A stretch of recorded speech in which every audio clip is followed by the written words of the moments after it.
Hi everyone and welcome to IDG Live. This is the second in a two-part series looking in depth at Bloodraven, this guy here. And this time we are going to do the second part of his life. Last time what we did was we went through the early part of his life while he was Hand of the King, before that even, right up to the point where he went up to the wall. Now this time we're going to go beyond the wall. We're going to be analyzing what he's actually been doing while, to most of Westeros, he's dead, he's gone, he's disappeared.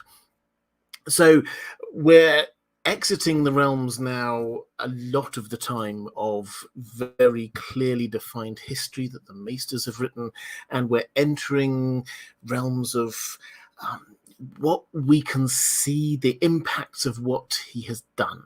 So that's where we're going. I will try to give a bit of an overview to start with. There's, what I have done previously on all of these sort of retrospectives on Targaryen leaders is I've tried to give a whole overview of somebody. Do that. This time I will just get everybody back up to speed about where we are and then just sort of charge straight into the questions. He went to the wall in the year 233 AC. Now, to remind everyone, the reason why he went to the wall was because we had this great council. It wasn't clear who should be inheriting the Iron Throne. He was Hand of the King at the time. He called the Great Council, and the pretty much the penultimate Blackfire pretender wrote and said, "Do you mind if I turn up and just kind of like try and peacefully put my claim?" And Bloodraven said, "Yeah, come on, you have the guarantee of the Iron Throne that you will be safe." And across he comes, and Bloodraven kills him. When Aegon V ascends the throne, Egg decides, I can't have this. I cannot have the Hand of the King issuing this guarantee from the Iron Throne, from the King, saying you will be safe, and then people seeing that that is a lie. So the first thing he did was he basically sentenced him to death, and then the second thing he did was send him up to the wall. Bloodraven goes up to the wall. He heads up there with a whole load of his most loyal retainers, the Raven's Teeth, plus Maester Aemon went up, plus also Dunk went up. Perhaps we will see this in a future Dunk and Egg story, who knows. Bloodraven gets up to the wall, and at this point, the Night's Watch are at quite a low ebb. Not quite as low as they will be by the time we get to them in A Song of Ice and Fire, but certainly the influx of new personnel shifts the balance of power up there. And within 6 years, by the year 239, then he becomes Lord Commander of the Night's Watch. He's then Lord Commander for the next 13 years before we hear that, and we don't hear huge amounts about what he does as Lord Commander, it has to be said. But in the year 252, he goes ranging north of the wall. The implication is not by himself. Presumably he took a few lieutenants with him. We probably would have been told that he went on his own, and he doesn't return. Now, what happens as far as Westeros is concerned? The Night's Watch presumably then sent out a few search parties and had to eventually come to the conclusion that he was gone. He was dead. He'd been killed somehow, and they elect a new Lord Commander, and life goes on. So as far as Westeros is concerned, Bloodraven, Brynden Rivers, he goes north of the wall in the year 252, and that by that stage he is 77 years old, and that was the end of his long life.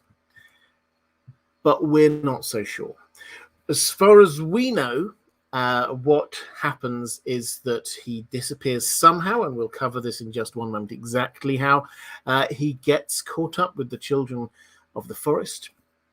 He gets hooked up to the Weirwood network, and he then starts casting out over the Green Dream Ether network, looking for people who perhaps have green sight. Now, the person that we come into contact with here is Bran. This is how we first find out about him, and he contacts Bran and basically frees up a little bit of magic within Bran. Somehow manages also to be contacting Jojen Reed, who is also he also gets green dreams, and Jojen and Mira take Bran and escort him north, looking for the three-eyed crow, which is how Bloodraven seems to manifest himself in these kind of green dreams. They eventually, after a long time, make their way into the cave, and we meet him, Bloodraven himself. And by this point, I've got a full description. I will read it out in answer to a question a bit later. But basically, he is hooked up to the Weirwood network. He's barely alive. He's being kept alive by the tree. There are roots coming in and out of him. It's actually, when you read it, quite a gruesome sight. And he pretty much confirms that, yes, he is Brynden Rivers. He is the three-eyed crow. And he starts training up Bran. He says that he's been keeping an eye on Bran. He's seen him ever since he was born. He saw him in his dreams. He's called him north, and this is where we get to in the story. He says Bran needs to be able to sort of use the magic of the Weirwood network, and in order to do that, he has this kind of weirwood paste that he has to eat. That opens up his third eye, which allows him to see through the weirwood trees. And by this point, Bloodraven clearly has been there for quite some time. He's starting to advise him on what he can and cannot do. And he says things along the lines of, right now, yes, you can see through the eyes of the weirwood tree, but in the future, that's not the limit. You can go beyond that. So we know what happens on the Game of Thrones TV show. I won't go into that here. That may have some clues for what's going to be happening in the future, but we'll try and focus in on what the books say. So that's the outline. That's the summary of what we're looking at here. During this time, however, lots of things go on in Westeros that feel like perhaps Bloodraven is manipulating them in some way. We have the Woods Witch, who arrives with Jenny of Old Stones, with the same colouring as Bloodraven, red eyes, white skin, and she is talking about the prince that was promised. She seems to be manipulating the bloodline in the way that Bloodraven seems to have been previously manipulating the bloodline. We have things like Ghost, Jon's direwolf, that there's more than a few hints that Bloodraven perhaps has been walking into Ghost as well as Jon has been. He seems to be championing Jon, giving Jon everything he needs, seeing him as the prince that was promised. And we're left, and this is great writing, because at the moment we do not know, but we're left with the very distinct impression that Bloodraven has been manipulating events behind the scenes. And that's where we're at. It's very noticeable that we see this predominantly through Bran's chapters, Bran's POV, and it's noticeable that the speed of those chapters has slowed down. The further into these books we get, the fewer chapters Bran has. He starts off, has quite a few chapters in book one. By the time we're getting to the end, they're kind of petering out to 2, 3, maybe 4 in a book. We don't see huge amounts. This is, in my view, very much George R. R. Martin holding information back. He doesn't want us to know everything yet, because what Bloodraven has basically told Bran is that in time, he's going to be able to see everything in time, all the way back as far as the weirwood trees can see, and he can travel beyond the weirwood trees. So Bran can theoretically, according to Bloodraven, at some point see exactly what's been going on and find out all of the backplot, and that is perhaps why we've been getting less and less of Bran as we've been going through. So we're talking about Bloodraven here today. We're talking about what his influence might be. I want to focus in on the questions today. I know we've had a few already in the chat, so I'll try and get to them. Then I've got some from my patrons. I will try and pick up on them.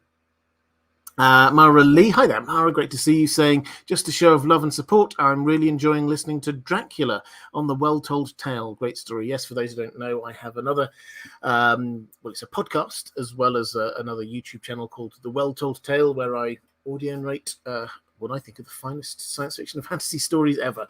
And I've got to Dracula. On the podcast, we've just started Dracula. I think we're 3-4 episodes in. That one will carry on for quite some time. It is an epic tale, but obviously a classic one. The YouTube channel is playing catch up a little bit with the podcast. So we've just finished 10,000 Leagues Under the Sea and have done, I think the last one to drop was The Gift of the Magi by O. Henry, which if you've never read is a fantastic short story. So yes, thank you, Maura. I hugely appreciate that. Question from Alex Bryce. Is there any reason the white that attacked Geer Mormont specifically attacked him? Did it know he was Lord Commander? And does that imply the others are trying to destroy the Night's Watch command? Well, I think the answer to this is yes. Simply because of what they did. And we can just take a guess at what happened. Clearly, Benjen got attacked because the two Night's Watch who turned into whites, they were from Benjen's ranging north.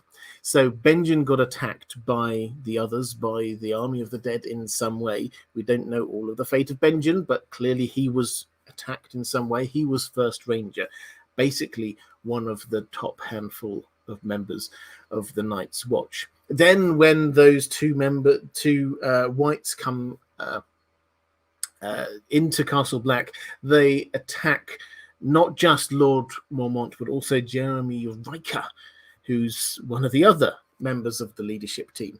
So it's incredibly clear, to me at least, that they targeted the leadership team of the Night's Watch. Now, this is obviously talking about Bloodraven here, so I don't want to get too sidetracked into that. I will at some point soon do, I think I'll read, ages ago I did a series of videos about the others. I think I will redo that. But the short answer here is yes. This is targeted. There is intelligence going on here. It's not just random zombies trying to attack random humans. Michelle Rimo saying, is it possible that it was Bloodraven who influenced Howland Reed to visit the Isle of Faces? And once Howland was there, the one communicating with him to push the events of the tourney at Harrenhal? Yeah, I think it's very possible. So people did not go to the Isle of Faces. This is basically the state of affairs. In recorded history that we have, if you forget about sort of legends with the Age of Heroes and things like that, in modern recorded history of Westeros, only 2 people have ever gone to the Isle of Faces. One of them was Adam Velaryon during the Dance of the Dragons. Really looking forward to seeing how they handle that in House of the Dragon. He just flew a dragon in and dropped down on the Isle of Faces, spent a bit of time there, flew away again, got involved in a battle and died. So we don't hear about it. That will be fascinating. The other person is Howland Reed. Basically, other than them, the Isle protects itself.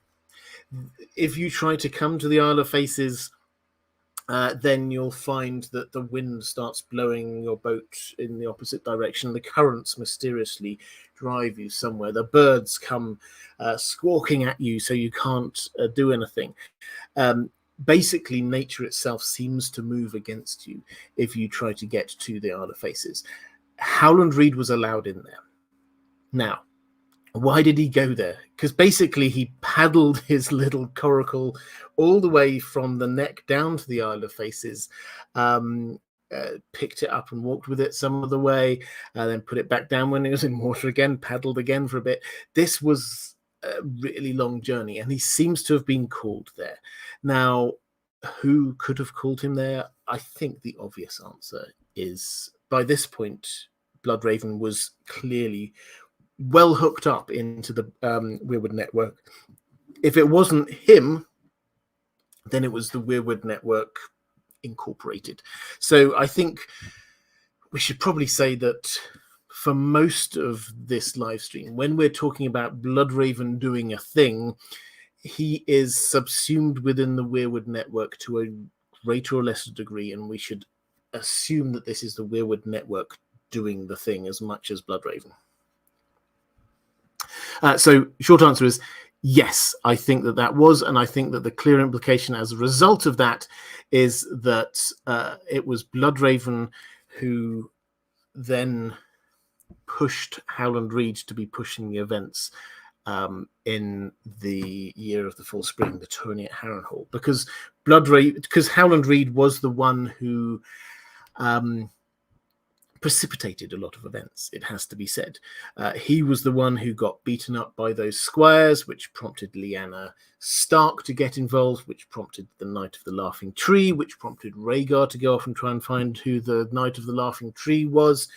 All of that presumably is what led to the meeting of Rhaegar and Lyanna, and everything followed on from that. So Howland Reed, definitely his intervention was crucial, and the person which seems to have been behind that is Bloodraven.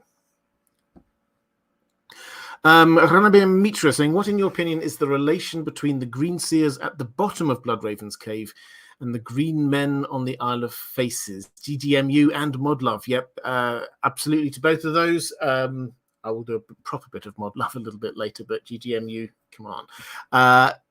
The relationship between the Bloodraven's cave, the Green Seers at the bottom of Bloodraven's cave, and the Green Men on the Isle of Faces. Okay, so Bloodraven's cave, we get a couple of chapters. Bran coming into it, and then Bran exploring it, primarily through Hodor. He uses Hodor to wander around. And what you find is that there are a lot of skulls and skeletons there. But when you start going down into the lower caves, you find that in the way that Bloodraven's kind of like hooked up to the Weirwood network, there are others who are there. And Bran, first of all, thinks these are dead because they just look like almost corpses hanging there. But then they just like look at him. You can just imagine it. It's quite freaky. And they're clearly still alive, just-ish. So these appear to be and these are children of the forest, as far as we can tell, those people. They appear to be part of the Weirwood network. What's going on with the Green Men on the Isle of Faces? Well, I mean, I could probably do an entire live stream on the Isle of Faces itself. The Green Men, we never meet. We don't know, but the what we're told is after the pact, which happened millennia ago, the pact which was between the First Men and the Children of the Forest, which basically ended that war, they created this. They had this pact, this agreement, and they had it witnessed by the Weirwood trees. They carved the faces into the Weirwood trees on the Isle of Faces, and also established the Order of the Green Men.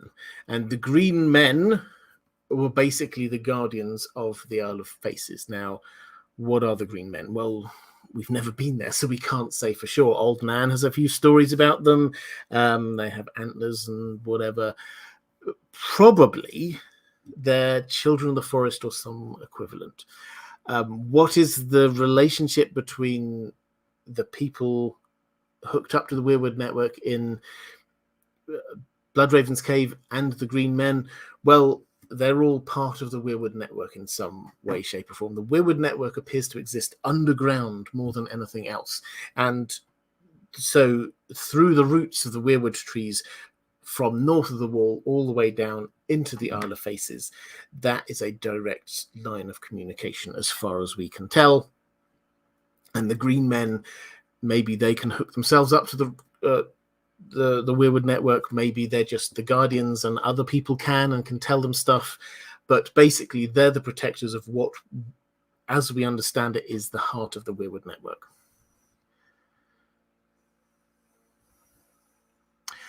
Chaos Ballerina saying, if Jojen paste is real, who did Bloodraven eat? A raven's tooth? Okay, so there's a couple of layers to this. I talked about the weirwood paste that Bran had to eat to open his third eye and allow him to be using the magic of the weirwood network. There are hints that this weirwood paste is from the weirwood tree itself. If you sort of cut a weirwood tree, then sort of red sap comes out from it. But also this wasn't just red sap. It felt, I can't remember the exact words that he used, but like veiny or something like that. And Jojen has mysteriously disappeared, and Jojen was always quite melancholic about his future, and my job is to get Bran there, and that's where my life's mission ends. But the hints are not confirmed, but the hints are that perhaps Jojen was sacrificed in order to make this. Presumably Bloodraven also needed to have a sacrifice, and the idea of sacrifices to weirwood trees, that's backed up all the way through the long history of weirwood trees. Sacrifices were needed. Who might Bloodraven have had as a sacrifice? Well, he went north with others, presumably some of his loyal ravens' teeth, and presumably one of them might have sacrificed themselves. It's a dark thought, but this is a dark story. LD saying, have we been led to believe Bloodraven's intentions, because this will be an insane twist where his motives are entirely different than what they seem? It would be a good twist if his motivations were entirely different from what they seem, but I think George R. Martin does play by the rules, and so what we have seen from Bloodraven and what he has done, that is true. That is what is there, and that is indicative of what his motivations are. Now, there may well be another level to this that we do not understand. There may well be another level with the Children of the Forest, with the Weirwood Network, with what has been going on. In fact, there should be another level, because we have not yet been told the origin story for the others. We have not yet been told why Bran has been brought up there, other than, the others are coming. So what's the deal here? So, because we've not been told all of that, then we have to be a little bit uncertain about all of the exact motivations. But they are I think he has to be against the others based on his actions, and based on the fact that the others seem to be picketing sentries around his base, and he's got a protective barrier against them. So all of this implies that he is against the others and the whites, and he is wanting Bran to be on his side. Now, the element that we do not know is what he's therefore wanting as an end result. He wants to get rid of the others, but does he then want to return, or does the Weirwood Network then want to return everything to how it was thousands of years ago? Does it want, on the show, then Bran became king. Does that imply that the Weirwood Network want to be ruling Westeros? That's the level of uncertainty I think we have. I think we're very clear whose side they're on, not just by his actions, but by the actions of the others. But what his end game is, once they've got rid of the others somehow, that's the bit we don't know about.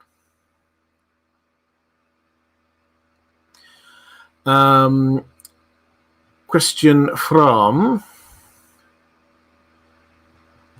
let's find the next one. Here we go. Martin S. Hi there, saying, good evening, Robert. No question at the moment.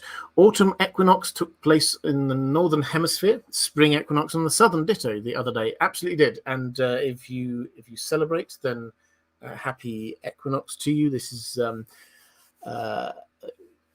it's a time when the nights draw in, and certainly where I am, then you can start to feel the shift. I do like going for long walks with my dog Dan and seeing as summer ebbs away and the autumnal feel comes is it's one of my favorite times of year, it has to be said. Right, let's go to some questions from my patrons. Charlie Schneider saying, who called Bloodraven north of the wall? Who was the person or thing that called him to the Weirwood network? Who was the three-eyed raven before him? Could this have been where the Targaryen dragon dreams came from? Okay, a few different questions there. Great way to start, I think. So in terms of nomenclature, just so everyone's clear, the three-eyed raven is what they called him on the show. The three-eyed crow is what he's called in the books. Either works fine. In terms of was there or could the Weirwood network have been where dragon dreams came from? Personally, I think not. I think these are two different strains of magic, and I think they have come together in Bloodraven. I think they also come together, incidentally, in someone like John. But this, I don't think the Weirwood network is where dragon dreams come from. We'll cover it a little bit later, but the Weirwood network and that kind of green dreams, they do not seem to work over in Essos, and dragon dreams definitely do. Danny got dragon dreams. Daenerys the Dreamer got dragon dreams over in Essos, so they seem to be two slightly different things. Who was the three-eyed raven before Bloodraven? This, I mean, I think there's a couple of layers to this. The first one, I think I said this last week, but I think it bears repeating. The three-eyed crow is not a job title. The three-eyed crow is an avatar that Bloodraven had when he was calling to Bran. So that's what we've got going. So all the way through Bran, if you look at when the phrase three-eyed crow comes up, it's always with Bran. Bran is like, I'm looking for the three-eyed crow. I'm trying to find the three-eyed crow. Where's the three-eyed crow? The three-eyed crow has come to him in his dreams. He is looking for the three-eyed crow. And the only time he sees this three-eyed crow is in his green dreams. Now, green dreams are sort of like a virtual reality is our best way of understanding in sort of a modern way, and you have your avatar there, but you do not know what your avatar is. So Bran does not know that he is the winged wolf held down by chains, but that is what Jojen is looking for when he goes off hunting for Bran. Bran is looking for the three-eyed crow, but the three-eyed crow, when he meets him, I will read out that section in a little bit, he does not seem to immediately go, oh yeah, I'm the three-eyed crow, hands up, that's me. He kind of goes, yeah, that kind of makes sense. That's what we've got. So it's not a job title. This is just an avatar within this green dream space. As for who was therefore calling to him, I think I will pick up on this in the next couple of questions, but my starting point here is, do we need someone calling him? Could he have just, yes, he's gone north, but perhaps he went north with a feeling driving him. Maybe he had dreams taking him north, and then something happened which brought him into the Weirwood network. If there was a thing or a person calling him, this is the Weirwood network, and it's like an unknown user of the Weirwood network. It would be my initial take. I've got a few on this kind of theme, so I'll sort of carry on through this. Dominic Vaughan saying, I'm intrigued as to how Bloodraven was recruited by the Weirwood network or the old gods. Yes, he had Blackwood blood and old magic heritage, but what do you think made him special or the chosen one to become the Gandalf/Dumbledore/Merlin mentoring archetype? Did the previous three-eyed crow recruit him? Was he a dreamer like Euron Bran or Bran? Or do you think that he was, for a lack of a better word, experimenting with magic for most of his life and then stumbled into the network once he was at the wall? Also, do you think he was anything to do with the poison tree at Raventree Hall? Do you think he will do anything about the poison tree at Raventree Hall?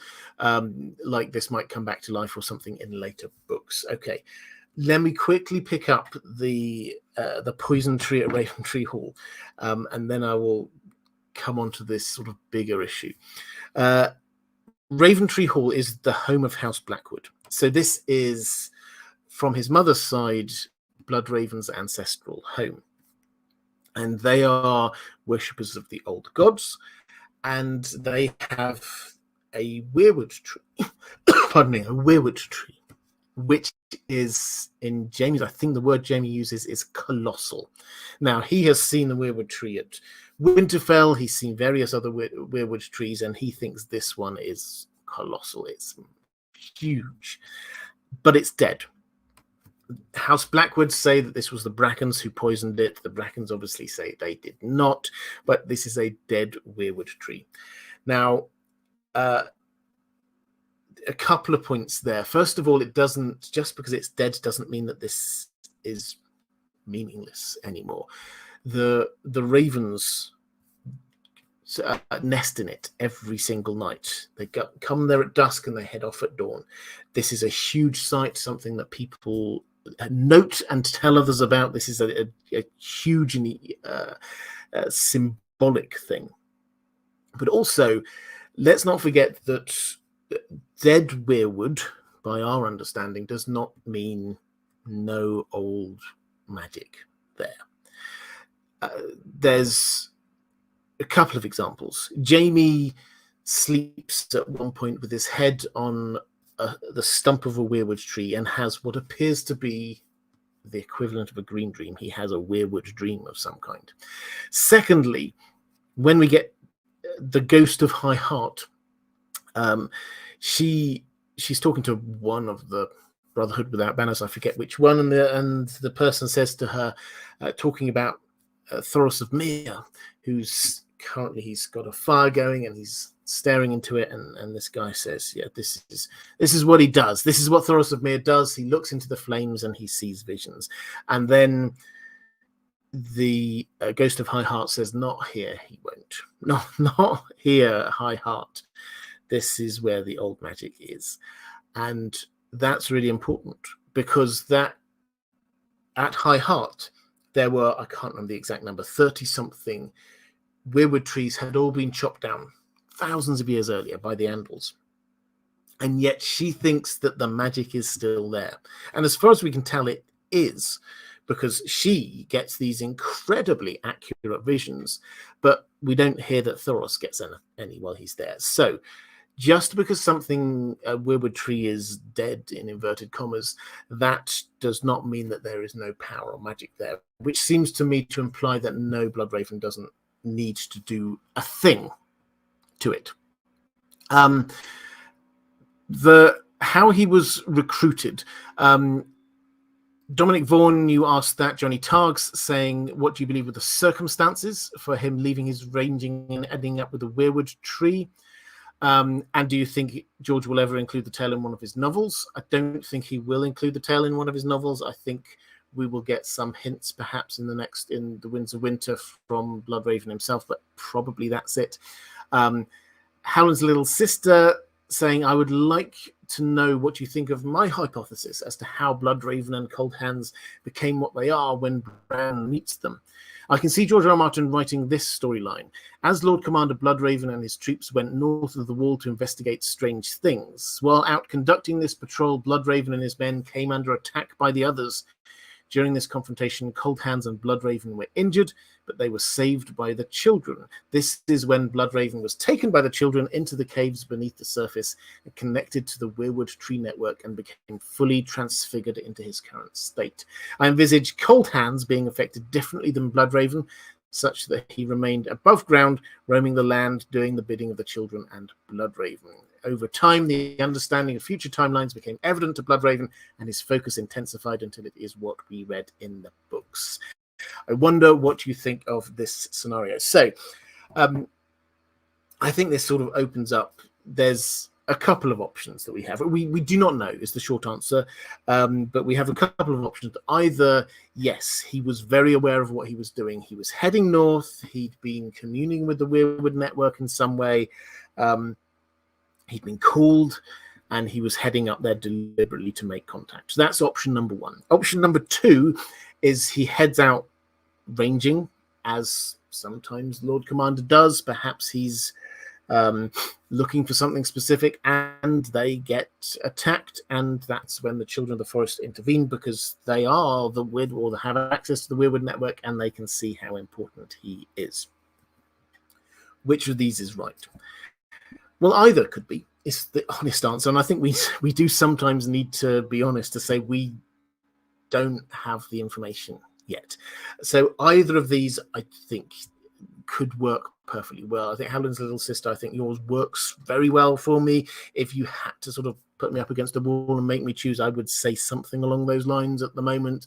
It fits well with the Cold Hands narrative. Cold Hands, for those who don't remember, he was clearly a member of the Night's Watch. He's clearly loyal to Bloodraven. He's clearly doing what Bloodraven wants. He escorts Bran up to Bloodraven's cave, and he helps Sam escape with the knowledge that he has with the Horn of Winter and with some Dragonglass down to south of the Wall. So he seems to be doing Bloodraven's bidding. I did do a video ages ago with History of Westeros where we worked out, as he's worked out, but I wholeheartedly agree with him, roughly how old, based on the clues we have, Cold Hands must be, and it does align with roughly the kind of age we would expect for one of the Raven's Teeth that perhaps went north with Bloodraven. So that all kind of adds up to me. I don't think it matters as part of the bigger picture for this story. I don't think it matters the extent to which he was called or the extent to which he heads up there and then gets brought into the Weirwood network. What I think matters is where he ends up. He clearly, I think, felt, though, if you look at the timings, well, perhaps we'll come on to the timings a little bit later, but if you look at the timings, at that moment in time, you would say Bloodraven probably felt that his work in Westeros was done. He had achieved the thing he wanted. The line of Targaryens that he wanted in power were in power. So it does make sense that he might go, okay, now's my time to go off and do other things. I can influence things in other ways. I will just pick up, actually, as we're on this one, Mike Hanna saying, do you think Cold Hands is just a dead body that is used as a human meat puppet for Bloodraven or some other skin changer? Or do you think that Cold Hands is still his own individual, he's making his own decisions and can move or act independently without someone controlling him? So we don't have massive amounts of information about Cold Hands, but he is dead. And he is somehow animated. We get all of the clues, the blood, his black and has gone to his hands. He's basically he covers up his throat, but when you do see it, then basically his voice box is largely, he speaks very, very kind of raspy way. He is dead, and he was once a member of the Night's Watch. He is clearly loyal to Bloodraven, doing all the things that Bloodraven wants, but Bloodraven doesn't seem to have immediately the information that he would have got if he'd been there sort of as a puppet master getting Bloodraven to go and do things. His first interaction with Bran would have been very different, I suspect. Instead of Bran saying, are you the three-eyed crow, and him going, well, yeah, maybe, he would have known that was the question he was going to be asked. So I think that it's not this kind of marionette scenario. He is somehow, and we don't know all the details yet, but Cold Hands is somehow another kind of white. There are lots of different kinds of whites, which are dead, people who are dead and are carrying on in some way. Obviously, we get the whites as we think of them, the ones that get reanimated by the others, and they do seem to be largely as you were saying, they're just being animatedly controlled. Others seem to be quite different. George R. R. Martin has specifically said that Beric is a fire wight. He is reanimated, and he certainly seems not to be being controlled by another person. He is himself. Ditto Lady Stoneheart. Ditto the Zombie Mountain is what we sometimes call a science wight. So there's lots of different types of these wights going on around there, and I think that Cold Hands basically is just another one of those types. Okay, let's go back to the chat. Kieran McGee saying, would Bloodraven and Bran have resisted physical integration of the tree, or are they just too out of it, dreaming to care? Well, Bloodraven, whether he resisted or not, you don't get the impression that he's resisting. When he went north of the wall, as I said, he was 77. He was an old man. Sure, he may well have been in robust physical condition, but still at 77, he was an old man. So he wasn't about to go running around. And if he then, from what we've read, he seems to have been there for quite some time. He's just sort of settled into the tree, and sometimes he zones in and sometimes he zones out.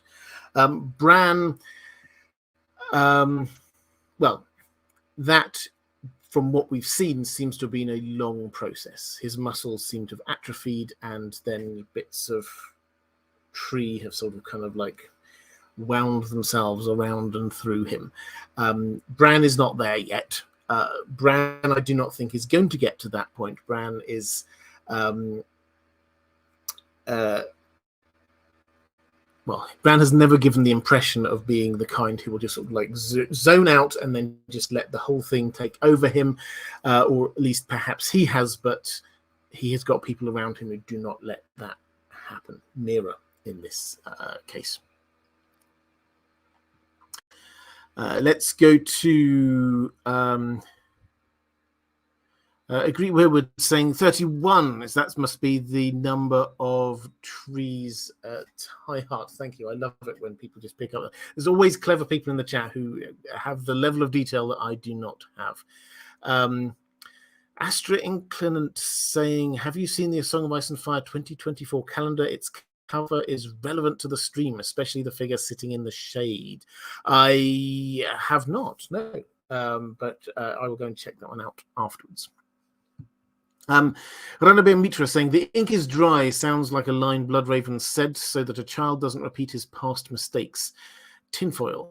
What could have Bloodraven changed in the past that whose effects we don't know of today? Summerhall, question mark? Okay, so the ink is dry, I think, is a show only quote. I'm not 100% on that, but he says the same thing basically in the books. In the books, he talks about the past is the past and is you can't change it. It's useful only for instruction or learning.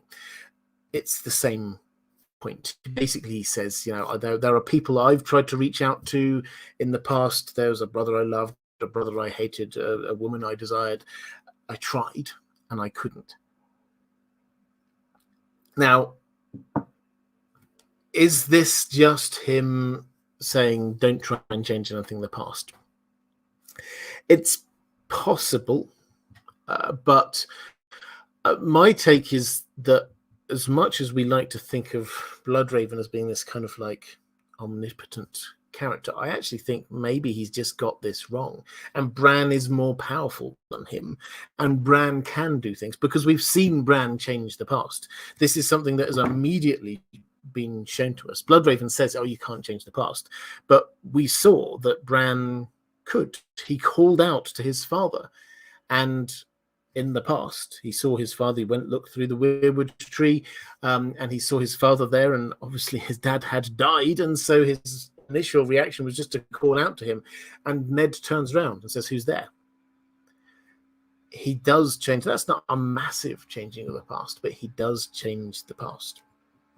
So the two options are either Bloodraven knows that and is trying to stop it, or Bloodraven doesn't know that, and Bran is just more powerful than him. So feel free to decide for yourself which way you want to go on that one. But could he have done something in the past that he doesn't want Bran to be repeating his mistakes? Summerhall is an interesting one.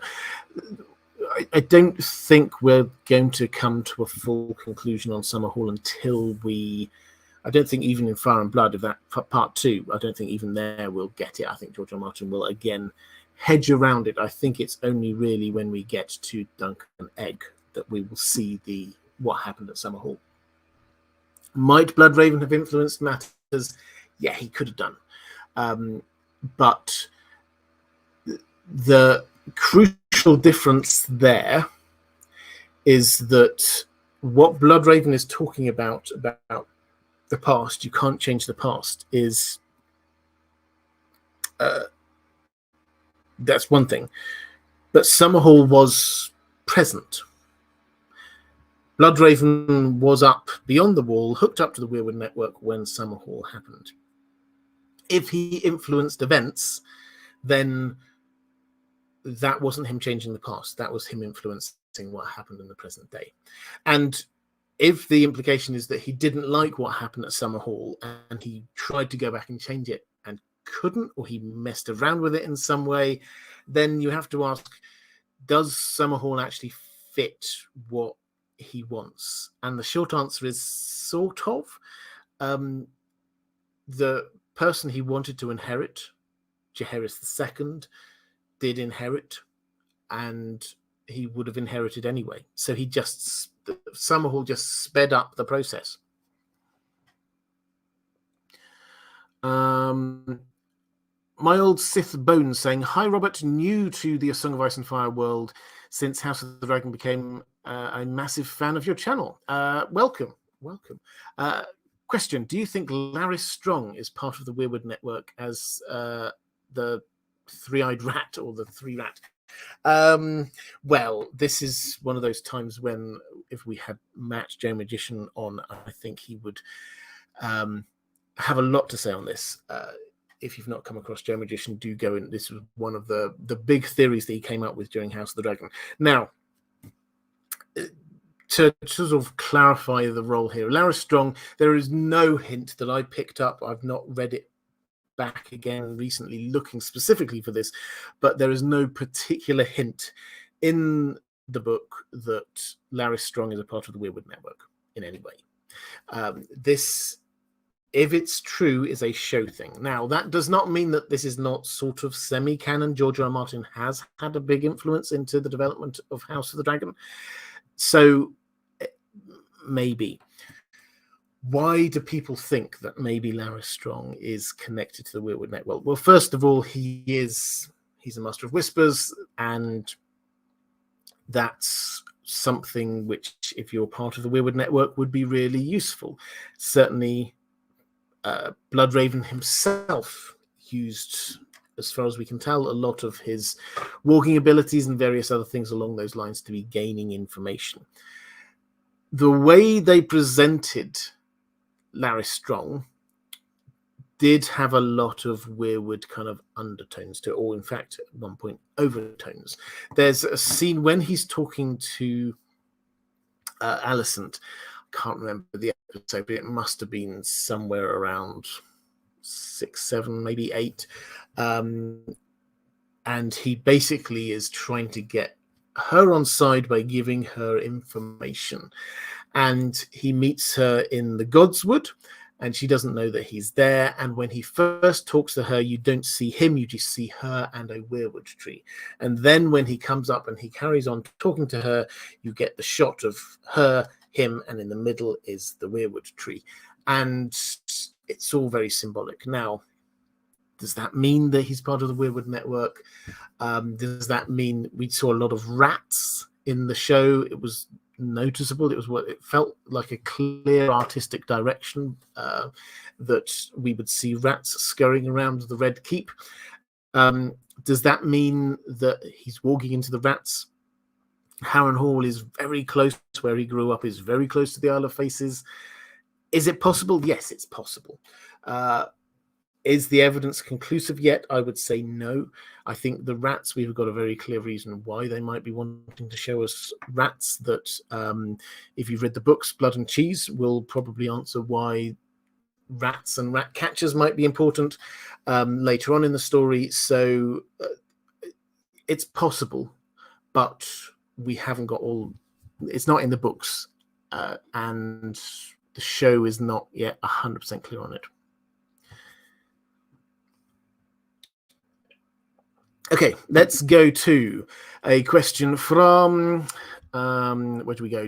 Jenny Bird, saying, hello, Robert. I haven't asked a question in quite a while, but I had to jump on the Bloodraven bandwagon.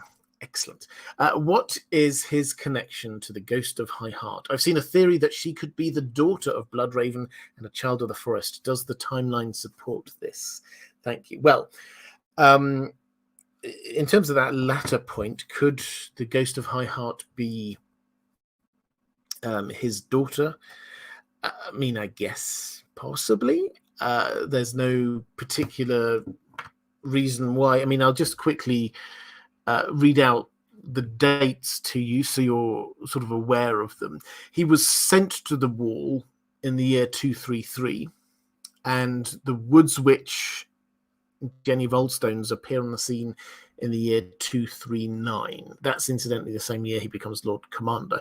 So Jenny of Oldstones is clearly a woman by that point, fully grown. So this isn't something that happened. If he is the mother of the Woods Witch, then this was something which happened well before then, while he was still Hand of the King, basically.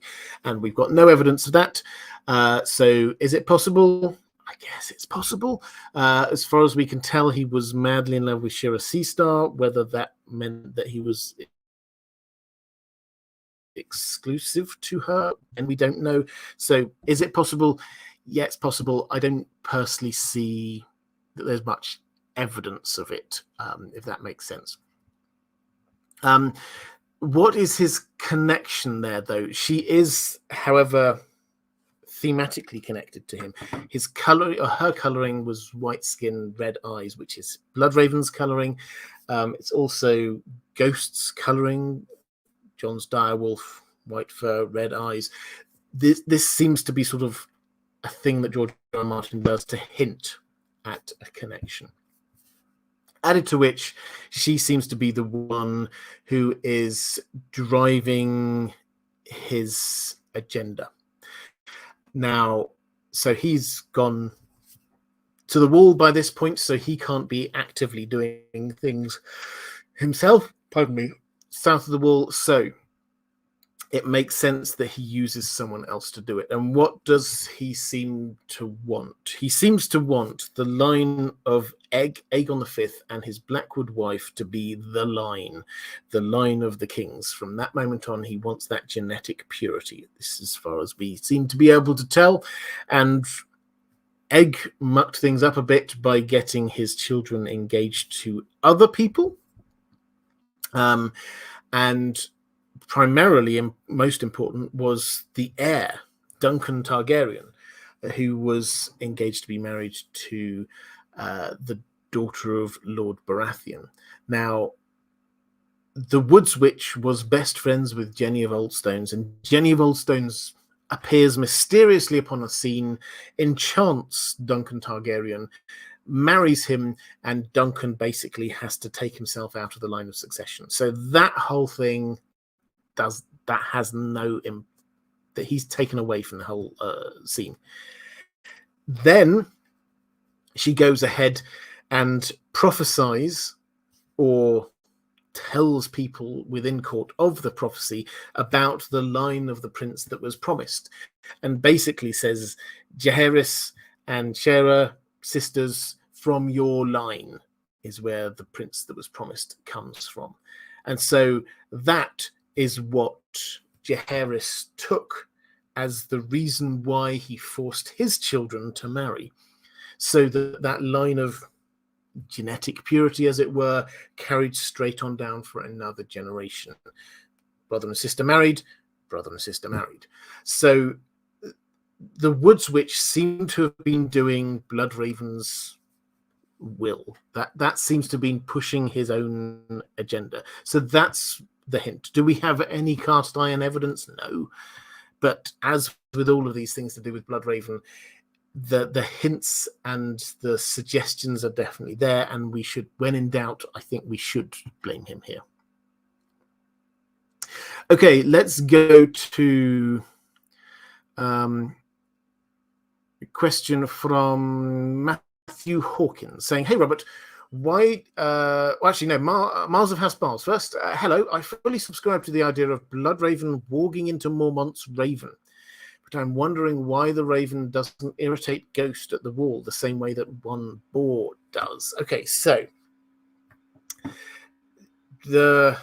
when the wildlings come south of the wall, there is a skin changer there who has got a wild boar that he walks into, and the boar and Ghost do not get on.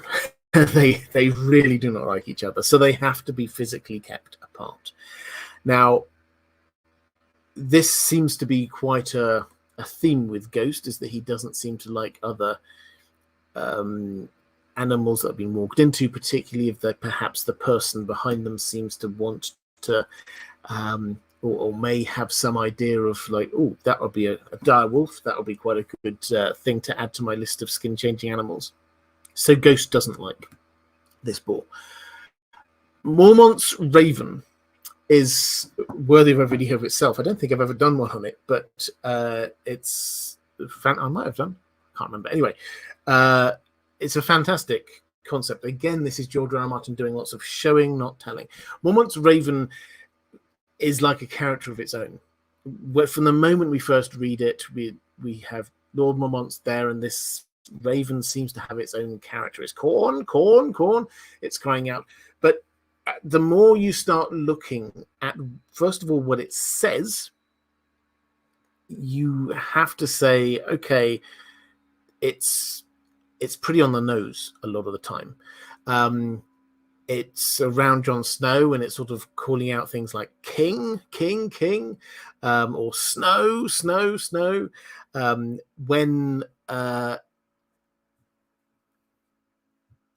Sam really needs to escape from Craster's Keep, it's the Raven that is urging him to be going, basically saying that the others are on their way and he has to keep moving. It is there at the time when Jon is going to be, or his name is put forward as the next Lord Commander. It is the Raven that basically does the casting vote. It flies out of the cauldron where all of these ballots are, and then basically flies over to Jon. And when somebody challenges that, it's just doing what it always does, it only knows a couple of words, it immediately shows the range of its vocabulary to show that this was deliberate.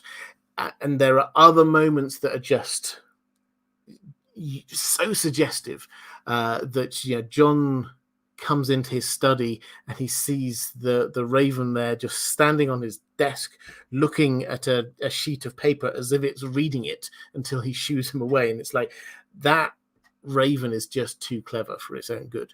And so all of the suggestions there are perhaps Bloodraven had been walking into Mormont's Raven, and this was his spy with the Night's Watch. This is how he knew what was going on with the Night's Watch.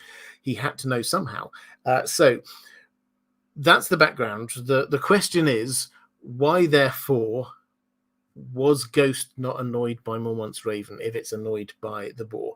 And I think the simple answer here is that there are also clues that Bloodraven walked into Ghost on several occasions.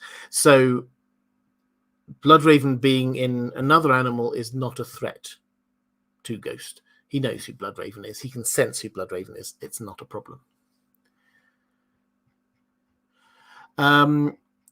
Let's go to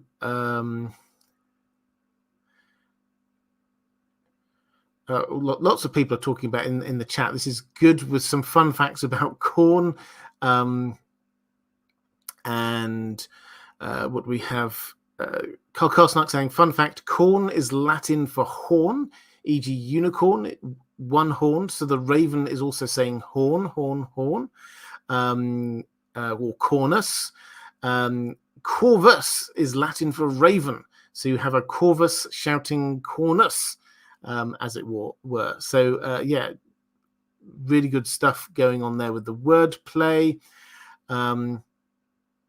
Okay, let's go to a question from Matthew Hawkins saying, hey, Robert, why did Bloodraven not arrange to send normal written messages by Raven? The children of the forest were very intelligent. Some of them had lived south of the wall for many years and had learned to speak the common tongue. Might they not have learned to read and write too? Well, yes, quite possibly. They may well know how to read and write. Bloodraven, I suspect, just wanted to remain secret and anonymous and behind the scenes. He wants to manipulate and shape events, but he's not there to do it in a way that everybody knows that he's doing it. If he sent a raven south with a message, then there's a risk it might get shot down. You'll find this happens a lot. George R. Martin talks about this. We get at some point the Blackfish is there with his troop of archers outside Riverrun, I think it is, and Rob says they might have sent off some ravens, and he said, no, my guys have been looking out for them. We're pretty sure we shot down all of the ravens which went out. So this is a thing which happens, particularly in war. You shoot down ravens, you try and see whether you can see what message the other person is sending. So it's not, sending a message by raven is not 100%. If you want to be sure, you send more than one raven to a place. But Bloodraven was presumably not willing to take the risk.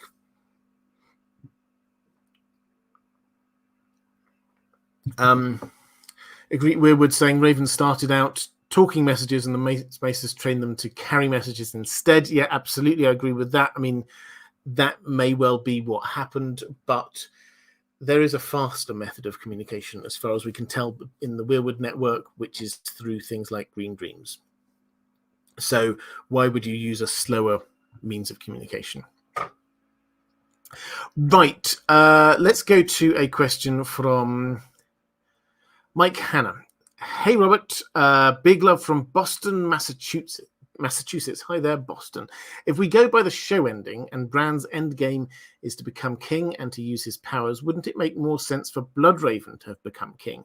He is clearly willing to kill family members. So why wouldn't he have just used his three-eyed raven abilities to take the throne, unite the kingdoms, and prepare the seven kingdoms for the incoming invasion? Even if it turns out Bran was necessary, it would be far easier for Bloodraven to retire to the Isle of Faces and guide Bran there so that he can be trained. So, yeah, I completely understand the logic here. What I said earlier in the stream, which I think now is the moment to do it. I said I would read the description of him. So Bloodraven is not really anymore a functioning human that can walk about anywhere. This is Bran comes into the first time he enters the cave. He's like looking around. Well, where is this person? And he gets told there, and he sees Bloodraven. And this is the description. His body was so skeletal and his clothes so rotted that at first Bran took him for another corpse, a dead man propped up so long that the roots had grown over him, under him, and through him. What skin the corpse lord showed was white, save for a bloody blotch that crept up his neck onto his cheek. His white hair was fine and thin as root hair, and long enough to brush against the earthen floor. Roots coiled around his legs like wooden serpents. One burrowed through his breeches into the desiccated flesh of his thigh to emerge again from his shoulder. A spray of dark red leaves sprouted from his skull, and grey mushrooms spotted his brow. Now, that is somebody who is not just sitting in a weirwood chair. He is now literally a part of the tree. He has mushrooms growing out of him. He has a root that goes into his leg and goes inside him and comes out of his shoulder. There's another one coming out from his eye. He is connected. Their roots are coiled around him. He cannot get out, and he has been that way for a very long time. So I think the simple answer to this is that, yeah, maybe if he was a younger man, he could have done this. But he's not. He's an older man. He is literally now rooted, pun intended, rooted in that cave north of the wall. He's not going anywhere. And he has been like that for a long time. Added to which, Bran is almost certainly more powerful than him. And probably he can realize that.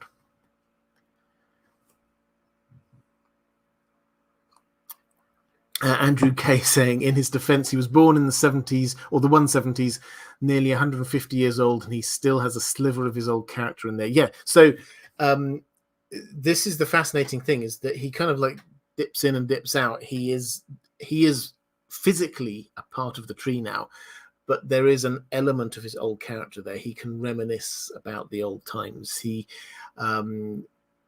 can talk about his experiences. So he is still there, but physically he's attached.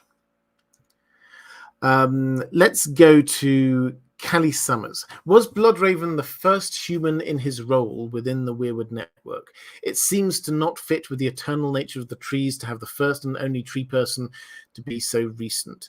Maester Aemon and Nan are still alive after all. I would like to think that there were others before, maybe a Stark messing with their side of the R+L=J equation. We'll get into that, the Stark side of the equation, in a moment. Was he the first human? He's definitely not the first human in the cave. When Bran comes in, he sees lots of skeletons, he sees lots of skulls, and some are skulls that look like they're children of the forest skulls. Some skulls look like they're giant skulls. And some skulls look like they are human skulls. So he is not the first to be there. But I bring you back to this point that it's not that there is just a three-eyed crow as a job title. This is the head of the network. And then when they go, somebody else comes in. Bran also finds lots of other still just alive people hooked up to the network elsewhere. This is a network. It's not one individual. So was he the first human? No. Not by a long way. But was he the first one to be hooked up in that way? Possibly. We simply do not know. What we do know is that people die and they seem to get sucked up within the network. And they don't just die. They slowly get drawn in. Aegon Dragonborn asking who's the more experienced and powerful magic user, Quaithe or Bloodraven. Well, we don't have like a top trumps on them, but Shira Seastar was known as being a powerful mage. Bloodraven was also, but she's the one who's sort of most associated with it. And as far as we can tell, she kept on focusing in on it while Bloodraven went off and did things like running the continent for a while. A reflective rambling, picking up a question for Samuel Vine. Thank you. I love it when people do that. Saying, what are the advantages for Bloodraven to get hooked up to the tree as he is? Why would he allow himself to be plugged in? Yeah, it's a great question. I mean, the short answer, I think, is that he has dedicated his life increasingly to these prophecies about the prince that was promised, about how do you protect humanity against the coming threat from the others. And he reached 77, which even if he was long-lived, even if he carried on for a while longer, he was an old man by this point, and he will be thinking by then, how do I carry on? How do I keep doing what I need to do in order to keep progressing the agenda? If, and whether it was put to him exactly this way or not, we do not know, but if it were put to him, you could live for another 50, 100 years if you stay here. If you get yourself hooked up to the Weirwood network. And oh, by the way, this isn't just like you trapping yourself here. If you just drink this, you will be able to see everything. You will be able to learn every secret in humanity. You will be able to go back in time through the Weirwood network and then move beyond the Weirwood network. You will be able to understand all that is going on. That, I suspect, will have appealed hugely to this person who spent his time building up this massive spy network to understand what was going on in Westeros. To be able to go in and just see and discover what everyone's... I mean, even from me, I suspect for many of you, just thinking if somebody told you, you could now go and find out anything in history, you go, that's quite tempting. And then they say, the downside is you have to be sitting in this tree for the rest of your life. Perhaps you would be tempted if you were reaching the grand old age of something like 77. Let's go to a question from Howland's little sister. When we look at what Bloodraven became and how he steered the players in his ever-spinning vortex of manipulation, great phrasing, he appears to be the fulcrum that the world needed to set into motion the final sequence of far-reaching actions. As the characters are moving towards the final confrontation to overcome the others, what do you think the checkmate move will be, and who will deliver it? Because it won't be Bloodraven, but someone else. So he has chosen two people. He has chosen Bran. He has chosen Jon. He seems to think that Jon is the prince that was promised, Azor Ahai reborn, the person who's going to be leading the fight against the others. But he has also chosen and drawn Bran, which seems to imply that he has some reason for him to be there. Now, that could just be because he can see forward in time and see that he himself is about to die. And he knows that somebody needs to take over from him, and so that's why he's calling Bran. It's possible it's as simple as that. But another element of this, and we shouldn't speculate too far about the others because we have not yet been told huge amounts about the others, but I'm pretty sure that this is not a story which is going to end with, and the biggest and best army won the end. The others are not going to be defeated by humanity pulling together and creating a great army and then going off and killing all of the others. That doesn't seem to be George R. R. Martin's style. And I think the closest to understanding or explaining how that endgame might be is that the magic that created or brought or did something like that with the others has to be undone. Now, it's always a risk trying to overinterpret the TV show, but this is sort of what they were trying to do on the TV show. At the very high level on the TV show, they seem to have been doing, whether or not you picked up on this, I don't know, but the others, the Night King, was created by being pierced by dragonglass in front of a weirwood tree. They would be uncreated by being pierced by Valyrian steel in the heart, by Valyrian steel in front of the weirwood tree. So that undid the magic of them. And that, I think, is the hint of what we've got. It won't happen the same way. I'm 100% sure of that. It won't be Arya hunting down the biggest, most impressive of the others and then stabbing them. That's not how this is going to end. But the nugget I think we can take is the undoing of the magic in some way. So that, I think, is going to be the the role that Bran is going to be taking with this, alongside Jon. So it's the two of them. Bran is going to understand what needs to be done and can then communicate this over to who he thinks is the person to do it, which will probably be Jon. And whether Jon himself actually does it or not, we will have to wait and see.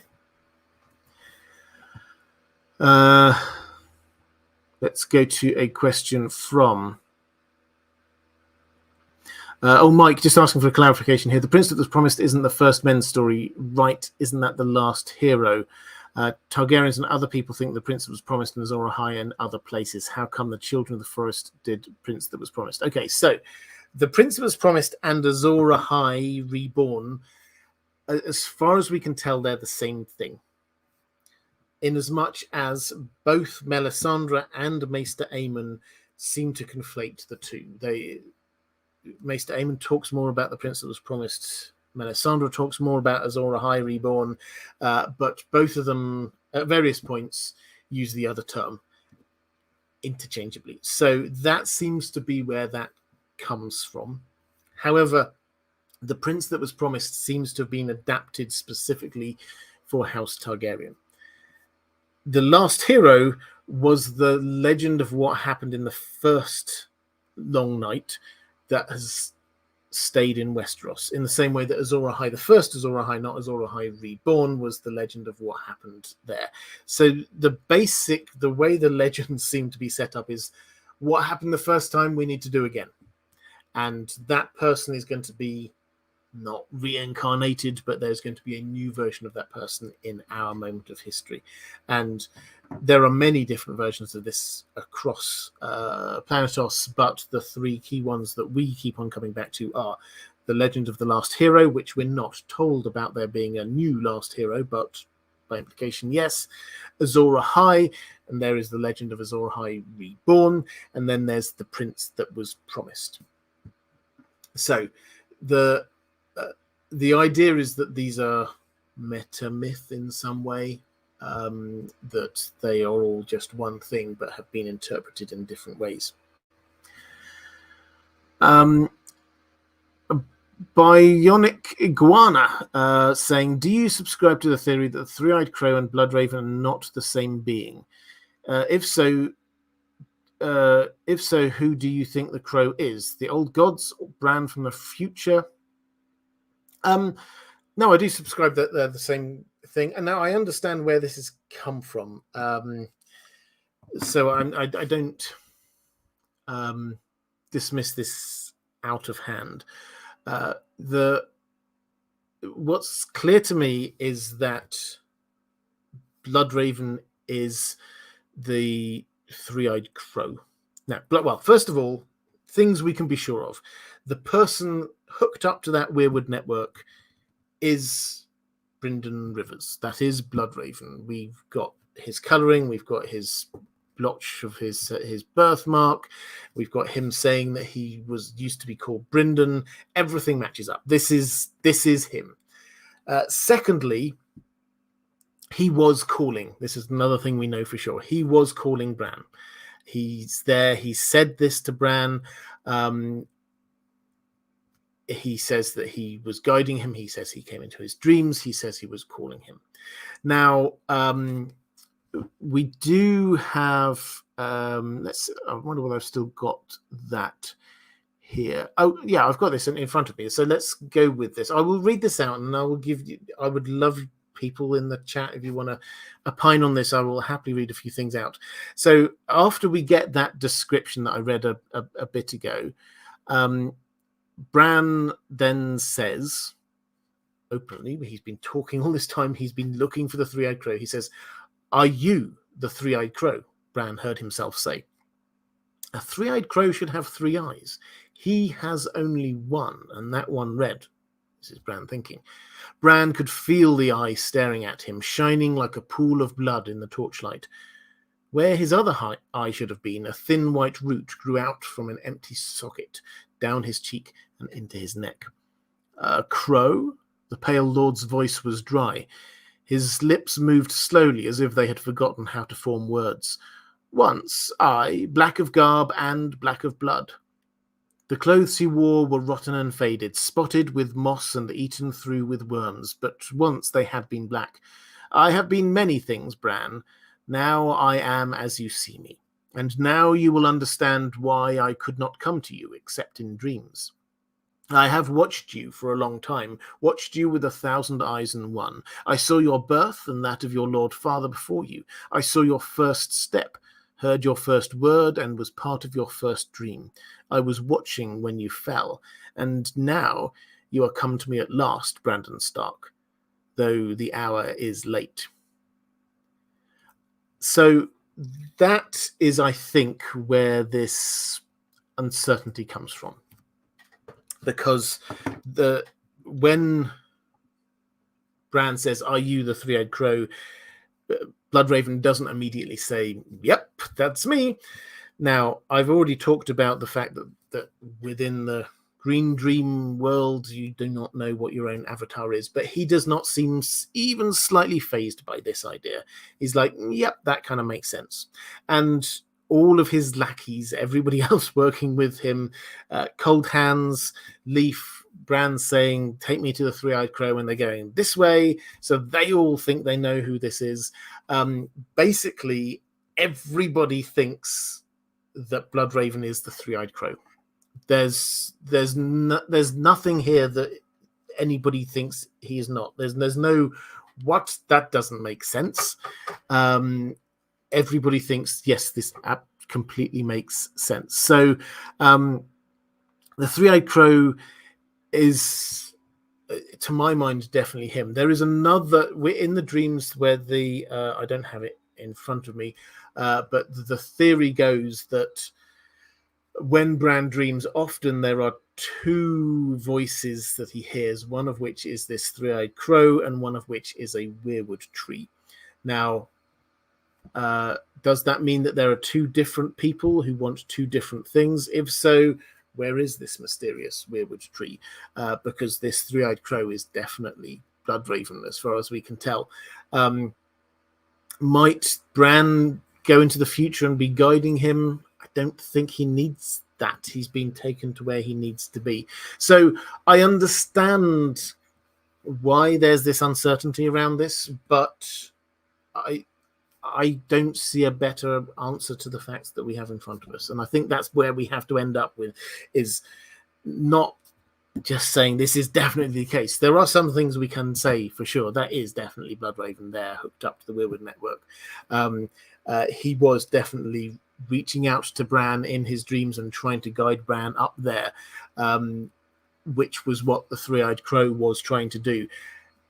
It seems like the simplest answer, the most straightforward answer. I think you have to go through a lot of hoops to come up with another one. Doesn't mean it's not the case, but at the moment, based on the evidence we have, I think that this is most likely.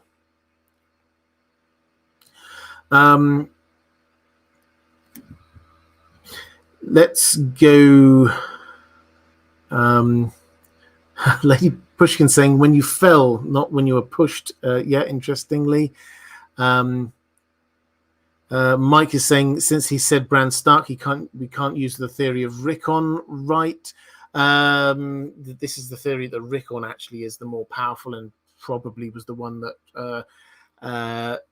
Jojen was looking for, which I do still quite like as a theory. I'm not going to go into that right now, but mainly. Let's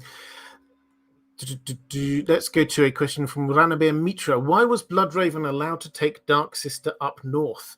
Does this show that Aegon V believed in the prophecy and the others, thereby arming the north with a Bloodraven? Well, this is the exact question I'm literally today I've been working on another one of these collaboration videos that I sometimes do with History of Westeros. I've literally today been working on a video with that exact title. So if you want the longer form answer to that, then wait for, I don't know, a couple of weeks maybe. But why, as a short answer, why did he allow to, is this evidence that Aegon V believed in the prophecy and he wanted him up north? maybe is the short answer. We will, maybe as I'm working my way through the video, I'll come to a slightly firmer answer to this. But we do know that he was allowed to take the sword north. We have confirmation of that. This is something actually History of Westeros stood up. I think it was a Share who actually stood up and asked George R. Martin one of the last bits of actual extra information he's ever given us about the world of Ice and Fire. He normally evades questions. He was asked the direct question, did Bloodraven take Dark Sister to the wall? And the answer was yes. So that was very clear. It is intriguing that Aegon V did not take Dark Sister back. That seemed to imply that this wasn't just a punishment, sending him up to the wall. Yes, it had to seem that way. But if it was a true punishment, he would have stripped him of all of his things, particularly this valued heirloom of the Targaryens. And this was, at this point, we think of Dark Sister as being the second most important Valyrian steel for the house, but let's not forget that Blackfire by this time has gone. This has been used. This is Aegor Rivers. Bitter steel has this over in Essos. It has gone away. So the only Valyrian steel sword that House Targaryen has at this time is Dark Sister, and Aegon V says, "Yeah, you can take that up to the wall with you. That's fine," which is quite intriguing. So the more we get into Aegon V, the more we do see that by this point he was starting to be caring more, increasingly as he got into his reign. He was caring more about hatching dragons and prophecy and things like that. So could he have bought into it? He certainly would have been, I think, aware of these prophecies.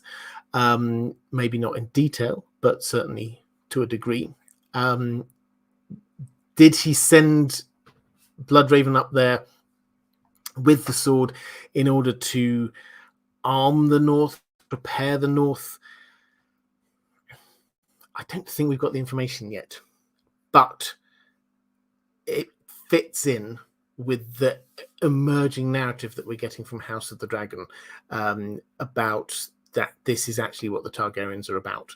And the rediscovery of lots of these bits of prophecy was around that generation, the generation that we're in, which is the most, I've talked about this before, the most magical period of Targaryen history. When we have Bloodraven, when we have Shiras Seastar, we have 4 brothers who are all dragon dreamers. We have so much. We have Targaryens rediscovering ancient manuscripts with prophecies. This is a time of great magic. Might Egg have been wanting to arm the wall in some way? It's possible. We cannot rule it out yet.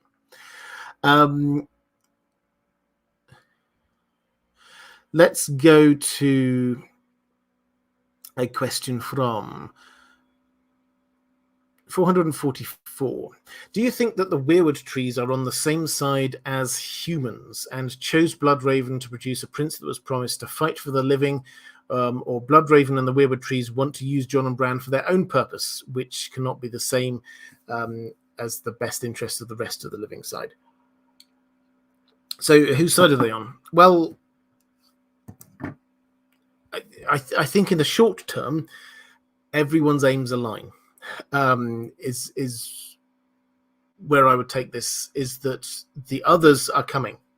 The others and the army of the dead are heading south. They are sweeping southwards, and they are destroying everything before them. They are taking out humans. They're taking out children of the forest. We've not seen them encountering a weirwood tree yet, but I suspect that it wouldn't be pretty. So what unites humanity, though humanity doesn't really know this yet, and the children of the forest, is in the first instance opposing the others. Once that's out of the way, you have to ask, what's the end game? What do they want? Are the children of the forest once the others have been dealt with in some way, are the children of the forest wanting just to go back to how they have been for the last few hundred or thousands of years, of just hiding away on the Isle of Faces and north of the Wall, and hoping that humans think that they don't exist? Maybe. Or maybe they actually, having got rid of the threat of the others, think, well, maybe we can try and more proactively look after ourselves. So interests will diverge after the others have been dealt with. And I don't know the order in which this will happen in the books. Obviously, on the show, the others were dealt with, and then there was the dragons. So the George R. R. Martin, when he first set this up, reminder, the twin threats of ice and fire, the threat of ice, the threat of fire. We deal with one, then we deal with the other. Now, how they're dealt with is probably going to be different, but if the ice side of the equation gets dealt with first, then we have to see what's the Weirwood Network's agenda. Okay, let's actually very quick pause, as I always try and do halfway through my live streams.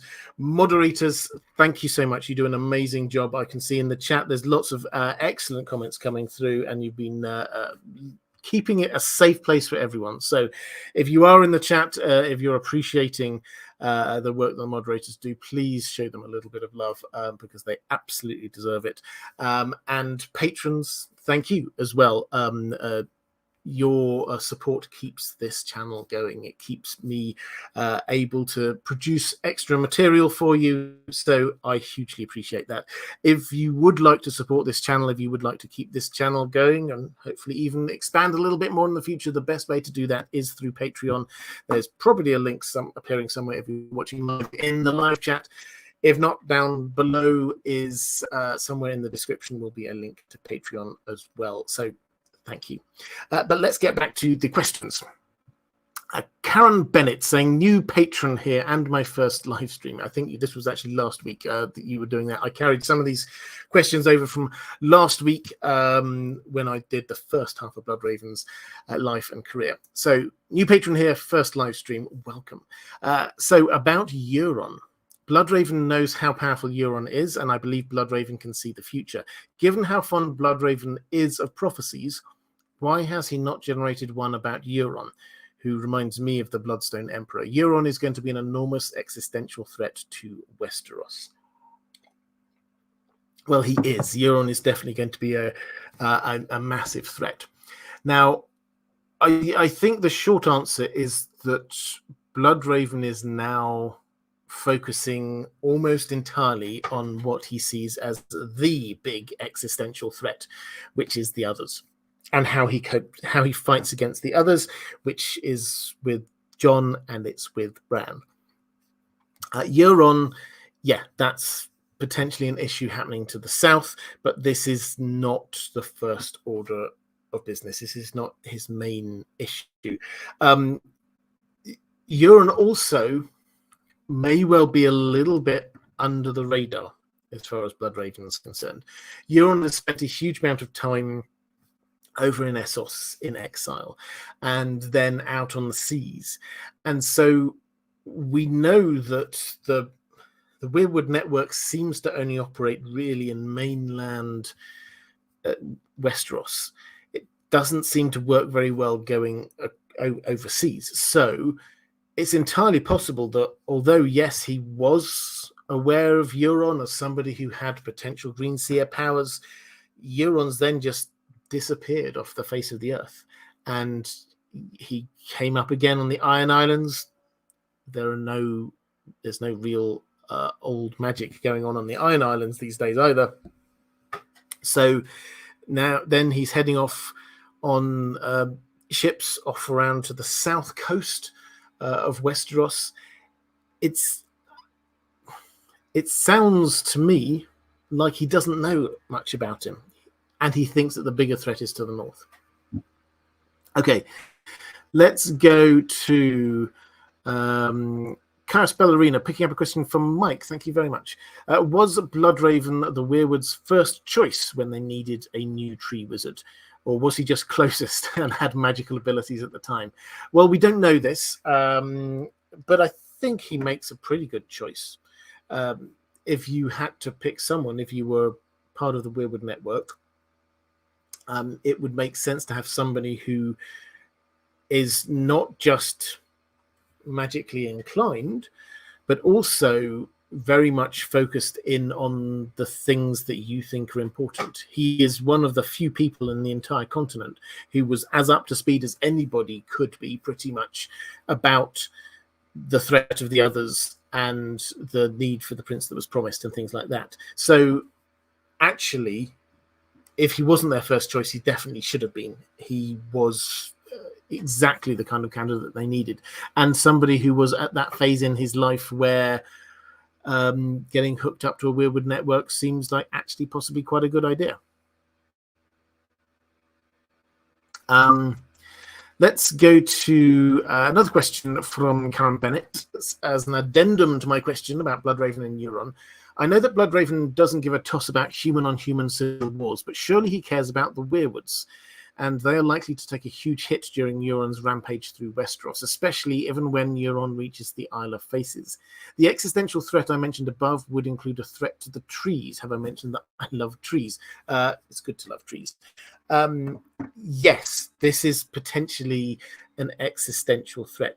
The way I view Euron, and this comes not just from my imagination, but from the kinds of things that George R. R. Martin has said, is as Saruman in The Lord of the Rings. And what I mean by that is that he is a massive threat, but he is the secondary baddie. We have, certainly in Bloodraven's eyes, I suspect, we have the main baddie, which is the others, and then we have Saruman. The way that George R. R. Martin talks about the ending of A Song of Ice and Fire, he uses this concept of the Scouring of the Shire. The Scouring of the Shire is the penultimate chapter of The Lord of the Rings. He said he was asked the question, how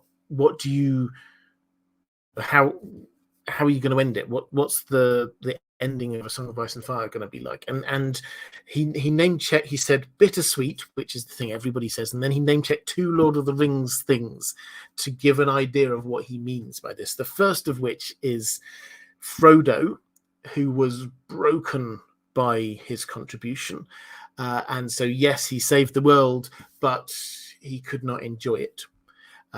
He suffered, the wounds he suffered still hurt him, and he'd lost a lot of the light and joy about him. And he said that's bittersweet. He did what needed to be done. He saved the world for the people he cared about, but he himself could not enjoy it. Example number 1. Example number 2, relevant to this, is he talks about the Scouring of the Shire, the penultimate chapter of the Lord of the Rings. It wasn't included in the Peter Jackson films, but after the ring has been destroyed, the hobbits return back to the Shire, they find that Saruman is in the Shire, and he has taken over the Shire, and they, long story short, they need to use the strengths and abilities that they have learnt during their troubles to come back and return their own land to what it should be. And that's what they do. And George R. R. Martin waxes lyrical about this. He says it's a wonderful piece of writing, and the more he reads, every time he reads it, he values it even more highly.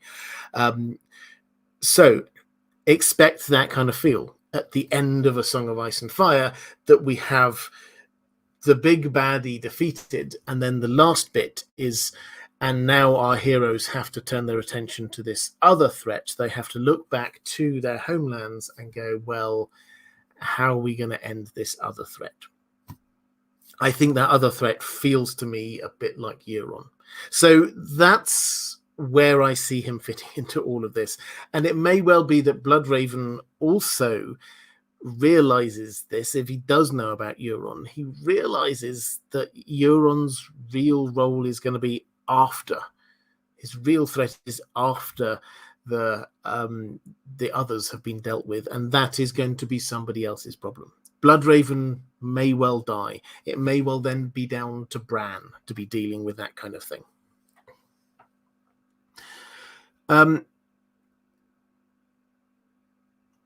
Dominic Vaughan, you're asking about the Raven Tree Hall. I think the Poison Tree. I think I answered that one a little bit earlier. How much agency do you think someone retains when plugged into the Weirwood network? Are they a hive mind, or can he direct it? I.e., is he a conduit for the consciousness or controlling it? Well, it feels like this is a mixture. He certainly has a reasonable amount of control. He talks about the things that he has done, the things he has looked for. He says, I had a brother I hated, a brother I loved, a woman I desired. I tried to contact them. So he clearly had the ability to go and do that. Bran clearly had the ability to go in, and although he just took the Weirwood paste, and his brain seems to have just gone to the thing which was closest to him kind of spiritually, which was the Weirwood tree in Winterfell, and then to his father, to his uncle Benjen, to these characters who are sort of further and further away from him, but in some way connected. And basically, Bloodraven says you can learn to control this, and you can learn to go other places. So you do have your own volition, you do have your own control. However, it does seem that Bloodraven, he kind of drifts, it feels like he drifts in and out of consciousness, or in and out of the network. So the longer you're there, the longer you're hooked up to it, the less you are in control, which is incidentally echoing quite a bit about skin changing. You get the messages. We have the fantastic chapter that we have from Varamir Six Skins, a prologue chapter, when he basically learns so much in that prologue chapter about how this works, and he talks about, if you walk into your wolf, say, after you die, and then you get subsumed within it, and you become more and more wolf-like, and that's the kind of feel that we get here with the Weirwood network, is that the more and longer you're there, the more you get sucked up within it and become like it.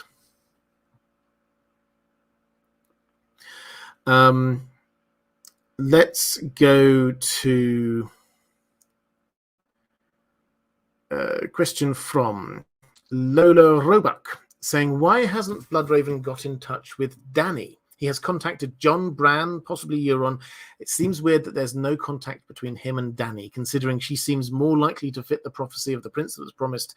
I would think if he tried so hard at pruning the Targaryen family tree, his main objectives would be Dany and Jon. Well, I think the short answer is that she is, again, off his radar. Now, his main aim had been to be getting this prince that was promised, and that would be coming through this line, which he seemed to get down to Rhaegar. Now, of course, Rhaegar and Dany are from the same line, but she was born on an island, Dragonstone, and then immediately went over to Essos, and all of her life over in Essos, very probably he won't know about. So he may well have got like hints that she's there, but this idea that he might be able to control her or contact her, we don't know any real instance of people through the Weirwood network contacting across the Narrow Sea. That appears to be a block. Now, the sort of the meta explanation for this, as best as we can come up with, pardon me, is that the Weirwood network is connected underground. It's not just here's a tree, there's a tree. All the root network is connected underground, and that's why you can't suddenly grow a Weirwood tree at the top by the Eyrie, because there's so much solid rock there. That's why you don't get Weirwood trees in Dawn and places, because there's a big mountain range in the way. Things like that. What happened? There used to be a land bridge between Essos, Dawn, and Westeros, Dawn, and Essos, the disputed lands. But then, way back in history, we're told that the Hammer of the Waters, the Children of the Forest, they severed that land bridge. Now, the suggestion, therefore, is that this was supposed to be cutting off humans coming in. But also, this will have severed whatever bits of the Weirwood network there were over in Essos. And what we have, and I'm not going to go all the way down this rabbit hole, but what we have are what appear to be shadowy echoes of Weirwoods, being Shade of the Evening Trees. The color schemes are opposites, and yet they appear to be magical. They appear to be doing very similar things. The Shade of the Evening drink that Dany has, the way that that's described is the same way that it's described when Bran drinks the Weirwood paste. It feels as if there was this big cut, and then Essos and Westeros were separate. The Weirwood network was different. So Bloodraven is focusing on what's happening on Westeros, not just because he thinks that that's where his plan has taken him down to, but also because he doesn't know what's going on in Essos. That is beyond the reach of the Weirwood network. So that is why he's not reached out to Dany. Now, the fun thing, of course, is that somebody has reached out to Dany, and that is Quaithe. Now, I think I've got some questions a bit later about the whole... In fact, I have in just a moment about Quaithe, Shiras Seastar, and how that works. But this, I think, creates a much better balanced story, rather than one person who's in charge of all of the, or guiding all of the potential prince/princesses that are promised. We actually have different champions. So I think, for me, I think that works really well. Question from Snowgal. This is talking about Shiras Seastar. I love your theory that all the while Bloodraven is championing Jon as the prince that was promised. His former paramour Shiras Seastar, disguised as Quaithe, is championing Dany. But they can't know they're working at cross purposes because they're on separate continents and their magical seeing abilities can't reach across the ocean. It seems to me that for the reader to ever know about this and appreciate the irony, the two of them would have to meet, or at least be near enough to sense each other magically, and we'd need the proper POV chapter, perhaps Bran. No way is Bloodraven ever leaving his cave, so can we suppose or hope that Quaithe/Shira will travel to Westeros and be recognised by Bloodraven? Or I suppose, no tragic irony, be recognised by Bran after Bloodraven's death. And Creative Branches asked, connected to this, if we see a Weirwood network reunion between Bloodraven and Shiras Seastar, how do you think that conversation would go? Would they talk in symbols or codes? Whose POV would be the most interesting to observe it? So you also asked about whether Bloodraven has eyes in Essos. I think the answer is no. But although you do ask about Arya, which is an intriguing thing, which I will come on to in just one moment. So we got Shiras Seastar and Bloodraven. So the idea here is that Quaithe, who has been championing Dany, she's been giving her advice, which Dany has been following. You know, to go west, you have to go east. The dragons know who you are. Daenerys, do you? You're a Targaryen, fire and blood.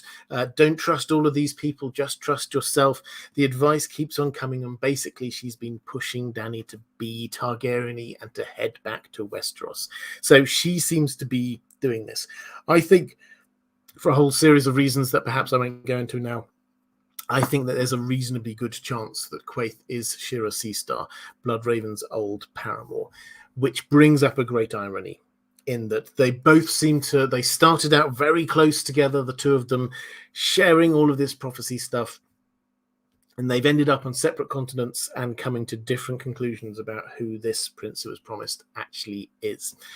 Now, how do readers, not those of us who are like super nerdy and just digging into every kind of hint and detail, how do general readers ever understand this level here? Well, I think you're right. Bloodraven's not moving from where he is. There's no hint that Quaithe is moving from where she is either. Maybe she will. But will we get some understanding of who these people are? I think that probably the best we will get is not the two of them understanding each other. It is somebody figuring out who Quaithe is.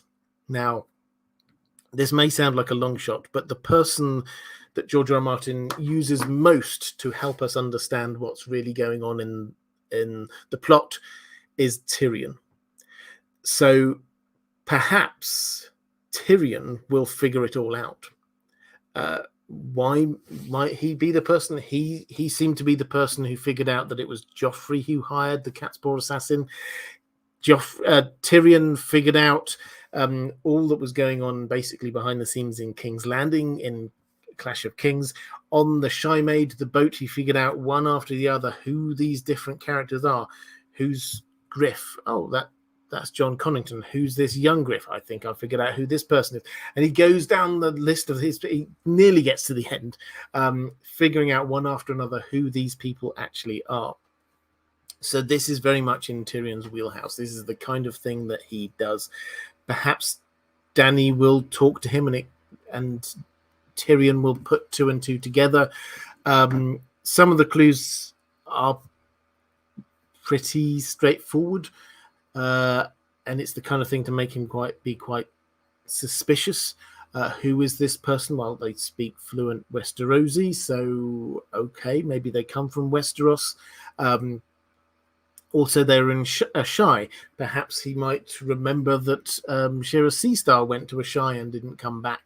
So these are the kinds of things that we might, that Tyrion might work his way through. So that's just letting us know. Would the people themselves ever find out? Perhaps not, and perhaps that's a tragedy in and of itself.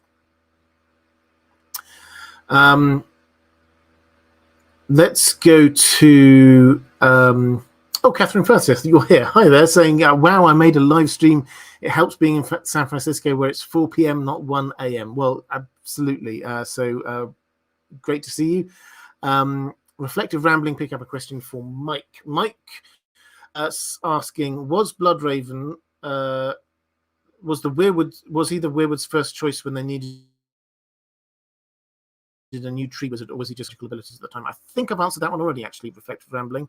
Do shout if I haven't. Kalnitsky saying, who is Scepter Lenore? Then that was the one that he didn't quite get to figure out. He was kidnapped before he finished his journey, if you remember, but he worked his way through. Let's go to Jay saying, hey Robert, I'm looking forward to this one. I second the comment about your great theory to do with Bloodraven, Jon, Quaithe and Dany. Do we know anything else about the prince that was promised beyond their destiny to prevent the long night? Any suggestion of what their rule may mean beyond that conflict? Thanks. Well, no.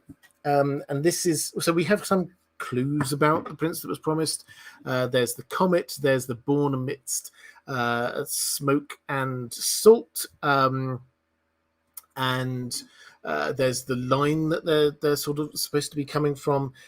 So there's a few of these, and some sort of stuff about stone dragons coming to life. So there's a lot of these kind of hints and clues. But in terms of what do they actually do, it's not very clear. We have, if you look back to the legends that we have, the last hero we get, he came together with a group of friends headed north, and only he really survived, but eventually he found the children of the others and he got their help and the end. But we don't actually get and what he really did at the end to save the day. Similarly, we get with Azor Ahai, we get this long and tragic story about him making Lightbringer his magic sword and him tempering it, and in the end he has to thrust it into his lover, Nisa. And then what happens next? Well, we're not really told. So presumably he uses that sword in some way against the others. It's not certain. So the the bits that we have are sort of rent with many gaps, let's put it that way. And beyond that, what might they do if they kind of rule afterwards? We know nothing at all. Basically, what we've been told so far is how to identify the prince that was promised. Once we've done that, there's definitely something to do with the sword. There's definitely something to do with the children of the forest, but we don't know what. Okay. Mike saying, since it was a double question, do you think George R. Martin just made his decision about Dark Sister at the cave during the Q&A, like what I think he did with Aegon conquering because of the others at a Q&A? Okay, so, I mean, the question is, did George R. Martin just make it up on the spot about Dark Sister going up with Bloodraven to the wall? I don't think so, but I don't think... Well, I think that there's a couple of things here. First of all, I don't think he thinks that this is important information, which, as much as we find this fascinating, as much as we find this really interesting, he, at this stage, does not give out new information that is in any way a spoiler to what's going to happen in the books. He has got very well versed in the art of avoiding questions now. So he does not think that this is a massive spoiler. So that, I think, needs to kind of dampen down a lot of our expectation. Did he just make that up? Well, I don't think so, because the fact is Dark Sister has disappeared, and if it hadn't disappeared then you have to ask, well, where and when did it disappear? Because we're almost at the time of the story by that point. We're certainly in living memory, and we know that he had it. And so what if he left it in King's Landing? What happened to it afterwards? That would be a story in and of itself. The last remaining Valyrian steel sword that House Targaryen had just got stolen, lost, whatever. So I think this is just, he probably realized that there's no extra value. It's just a confirmation of what makes sense already. So had he done all of that thinking beforehand? I mean, I suppose there's a chance he didn't, and he just went, yeah, he must have done. But in any event, I think it's just confirmation of what we already knew. Let's go to a question from 444. Do you think that Bloodraven, when he started his time on the wall, was focused on genetically engineering a prince that was promised maternal line on the Stark side to produce an ideal mother for the prince that was promised? Do we have any clues of such interventions? Now, this I find a fascinating question, because we know huge amounts about the Targaryen family tree, and so we can look at the time, and we focused a lot on this last time, and we can look at the time when Bloodraven, the quarter century or so that Bloodraven was hand of the king, a little bit of time beforehand, a little bit of time afterwards, and go, that is Targaryens dying at a suspiciously fast rate, about one a year. There's yes, you can accept some accidents, yes, there's people just do die, but at that rate, no. So we can see that on the Targaryen side, but we don't have huge amounts of detail about what happens to the Starks. But we have some, which is intriguing in and of itself. So Cregan Stark, just to go back a few generations, Cregan Stark, who we know from the Dance with the Dragons, he was quite young at the time. Incidentally, they've just cast, I think it's been formally confirmed, they've just cast Cregan Stark. When I say they just cast him, they cast him a long time ago, but it has been confirmed just recently. If you're interested in that, I tweeted or X'd or posted about that. Do feel free to go and check that out. But he was quite young at the time of the Dance of the Dragons, and when he died, he was succeeded by his fifth-born son. Now, we don't know all of the details about why that is, but that's quite striking. And this fifth-born son was succeeded by his second-born son. At which point we then got a succession crisis for the Starks. Now, we don't know all of the details about this, but basically there were some Starks died in a big fight against, there was an incursion from the wildlings. There was also some fighting against the Ironborn. Lots of people died, and then it was like, who is going to be inheriting after all of this? Now, we don't know huge amounts of details there, but we do know that the Duncan Egg story, which perhaps is going to be the next one, perhaps not. George R. R. Martin apparently wrote half of it, got a little bit stuck, put it down, and then carried on writing other things. So at some point, presumably, he will pick up his pen again on that one and get going again on that. But they will go into Winterfell during this time. The working title, it won't end up being called this, but the working title is The She-Wolves of Winterfell. Basically, you have a whole load of these mothers and sisters and daughters who are all trying to make sure that their chosen one becomes the new Lord of Winterfell, and Duncan Egg sort it out in some way. That is the plot. So we have not much direct information about the Starks during this period, but from that comes the line that is Ned's grandfather, I think, or great-grandfather. So that is the line. What happens there creates the line that then comes down to create Lyanna Stark. Now, does that show any hints of manipulation? Well, we can't see it, but the second-born son of a fifth son is quite an unlikely person to inherit. So there's something definitely going on there. I hope we will learn more when we get the She-Wolves of Winterfell, and I hope that we will see whether or not there might be any interference by Bloodraven. But if so, the question for 144 was whether it was doing it when he was at his time at the Wall, but if so, it would have been before his time at the Wall. It was while he was Hand of the King. Reflective Rambling saying, is there any evidence to suggest Cold Hands predates Bloodraven? Would the cold preserve one's body indefinitely? Oh, well, this is when I wish I could remember all of the details that the video I did with History of Westeros a while ago about Cold Hands, we did cover this. So the cold definitely preserves, but the thing which is perhaps more noticeable is the clothes. Now, the clothes, yes, I suppose being in the cold might preserve the clothes there, but they are worn, but they are still recognizably Night's Watch things.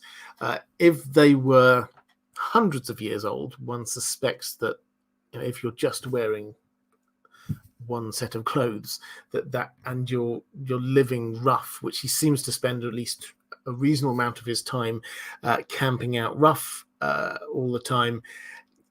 The suggestion is that he probably comes from around the same time as Bloodraven. So could the cold preserve one's body indefinitely? Perhaps it could. We don't know this, but all the evidence we have is that this is probably one of the Raven's teeth. A question from Mike Hanna saying, Maesters are blamed for Ned's father's Southron ambitions. Perhaps Bloodraven had something to do with it. Well, perhaps. So, I mean, if you're looking for how to join all of this together, you would have to say, okay, if you do want Rhaegar to be meeting Lyanna Stark, then you have to have Lyanna Stark coming south for some reason, because the Targaryens very rarely go all the way up to Winterfell. Now, part of that is the year of the full spring, which created a great tourney. We have this year of full spring, which is exactly what it sounds like. There was a winter which lasted for, I think, 3 years, and then suddenly everybody thought, oh, it's sunny again. must be spring. And so that's when the tourney at Harrenhal happened. But that was just a short period of time. After that, everybody heads off home, and suddenly the winter comes crashing back in again. It's as cold as you can imagine. The ice comes all the way down. By the time, and if your mental picture of what happened when Rhaegar and Lyanna sort of met and then went down to the start of the Robert's Rebellion, and they went to the Tower of Joy. If it's not in the bleak midwinter kind of imagery, then feel free to update it, because when Rhaegar went off on this mission, which eventually led to him meeting up with Lyanna and heading off, the icicles were coming off of the Red Keep. The Blackwater Rush had frozen all the way up to King's Landing. This was very, very cold at the time. So anyway, that is the thing, slight digression there, but that is the thing which allowed there to be this great tourney.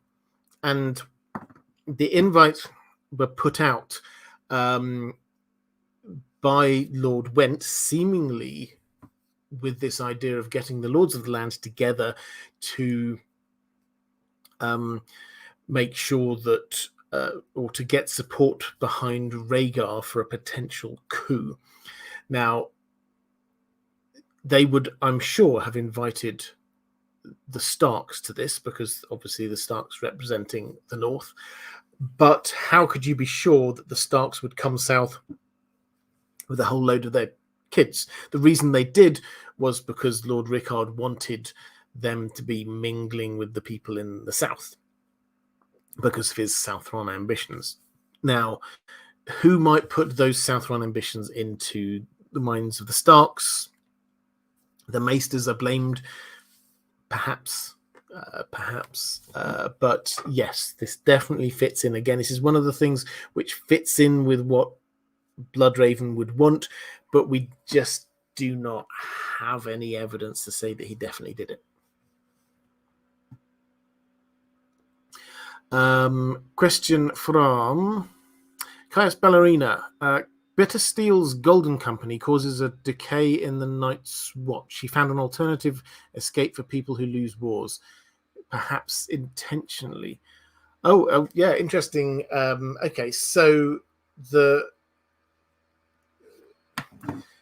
Golden Company, although now we think of this as being just a sellsword company in Essos, when it was set up, this was basically a reserve standing army for Blackfire rebellions. After the first Blackfire rebellion, Bittersteel headed over and escaped over into Essos, and then a whole load of the losing side also headed over. This affected the people who had been on the wrong side of the war, headed over, and he gathered them together in the Golden Company, and basically he kept them going as a sellsword company, with the idea clearly that this could be used again for future Blackfire rebellions, and it was.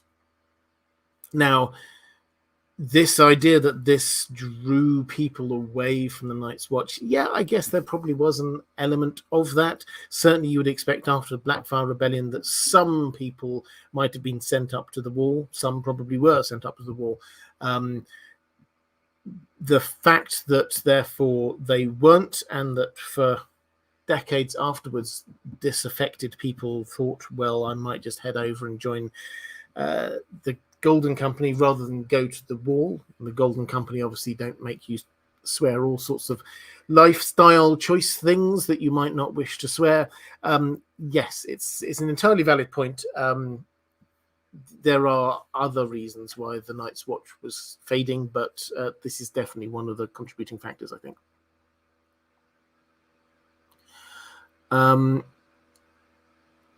And although you were asking whether this was intentional, intentional on Bittersteel's part, I don't think so. This would take this to an extra level if it's true. The idea that the Blackfire Rebellion was basically trying to undermine the attempts from the Targaryens to be fulfilling their prophetic role. I think that would be pushing it for me a little bit further. Adding to this, combine this with the Golden Company backing Fagon, Quaith, Dany, and Bloodraven, John, and this love triangle is still playing out years later. So the Golden Company are backing Fagon. I don't know whether, is this undermining the Night's Watch work? Yeah, perhaps. Certainly the invasion is not helping and will not help because it's keeping everybody's attention to the south, whereas really they should be paying attention to the north. Okay, let's go to question from Diego Godoy saying, "Hola, Robert. Hola. Do you think Bloodraven ever considered himself to be a suitable candidate to be either king or to lead the resistance against the others? Knowing as much as he knew in his youth and considering he was a good warrior, I'm surprised he never got into his head." Yeah, it's an interesting one, but he doesn't seem to have. He was the power behind the throne and basically for a long time pretty much running the Seven Kingdoms, but never seems to have decided that he wanted to be the king himself. Now, presumably this was because this little cabal of magic-using Targaryens had come to the conclusion that they knew where the line that the prince that was promised was going to be coming from. And that was not from Bloodraven.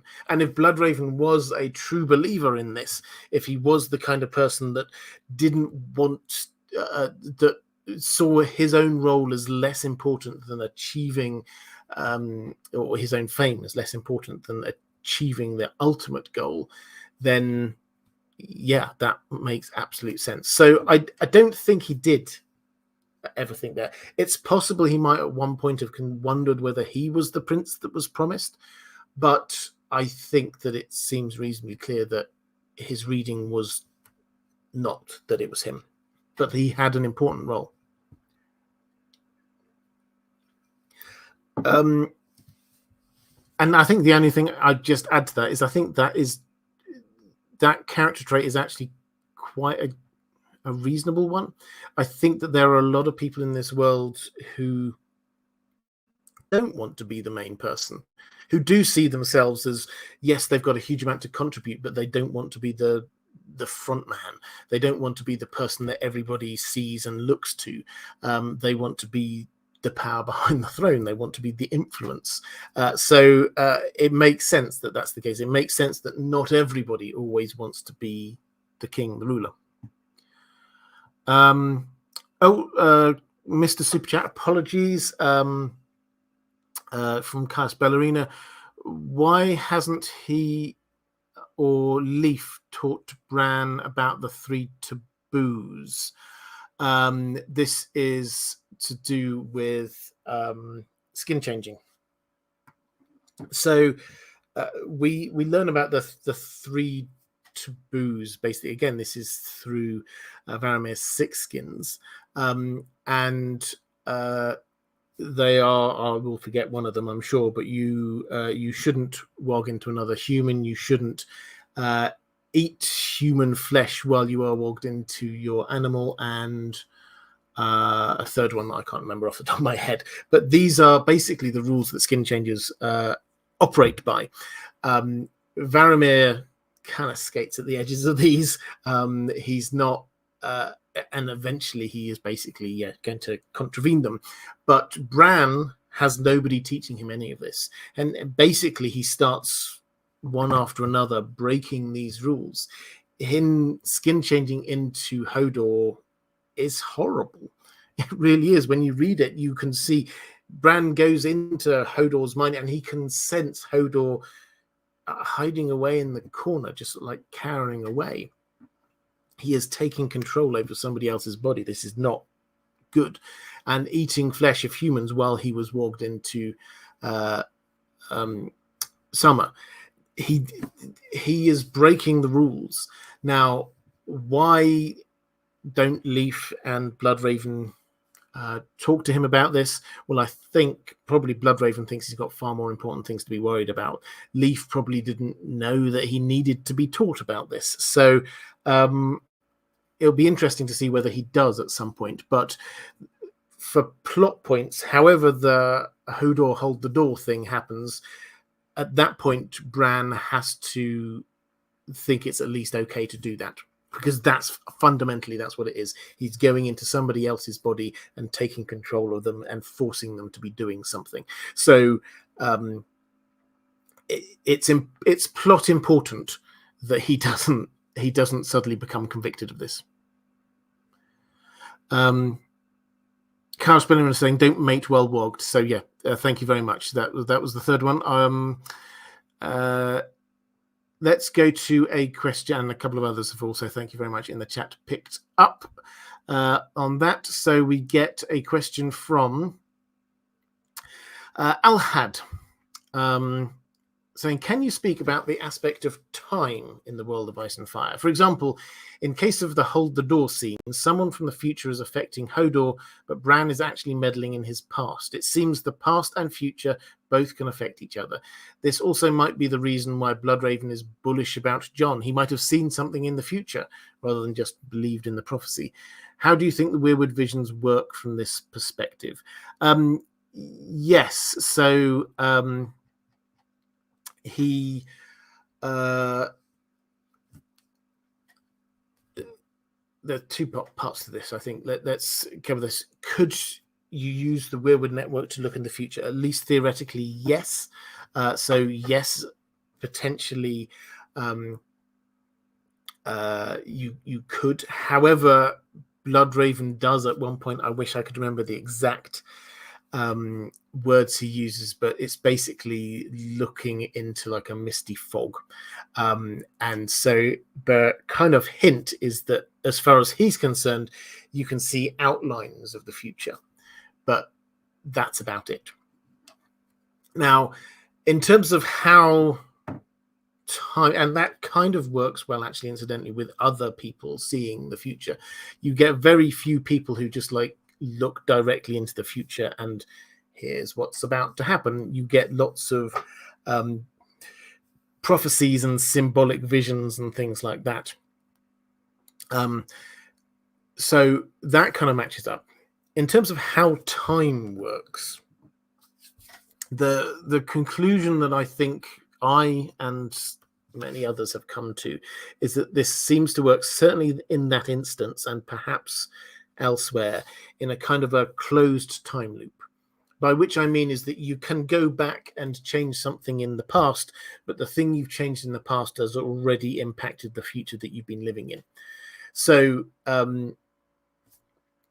with certainly on the way they did it on the show, we'll have to wait and see exactly how they do it in the books, but on the show, Bran went back into the past and did the thing that made Hodor just say Hodor, but he did that from the future. So the fact that Hodor was saying only Hodor for all of Bran's life is because of the fact that Bran had already gone back into the past from the future. So it's a closed time loop. So Bran couldn't actually change what that was. He could just make it happen.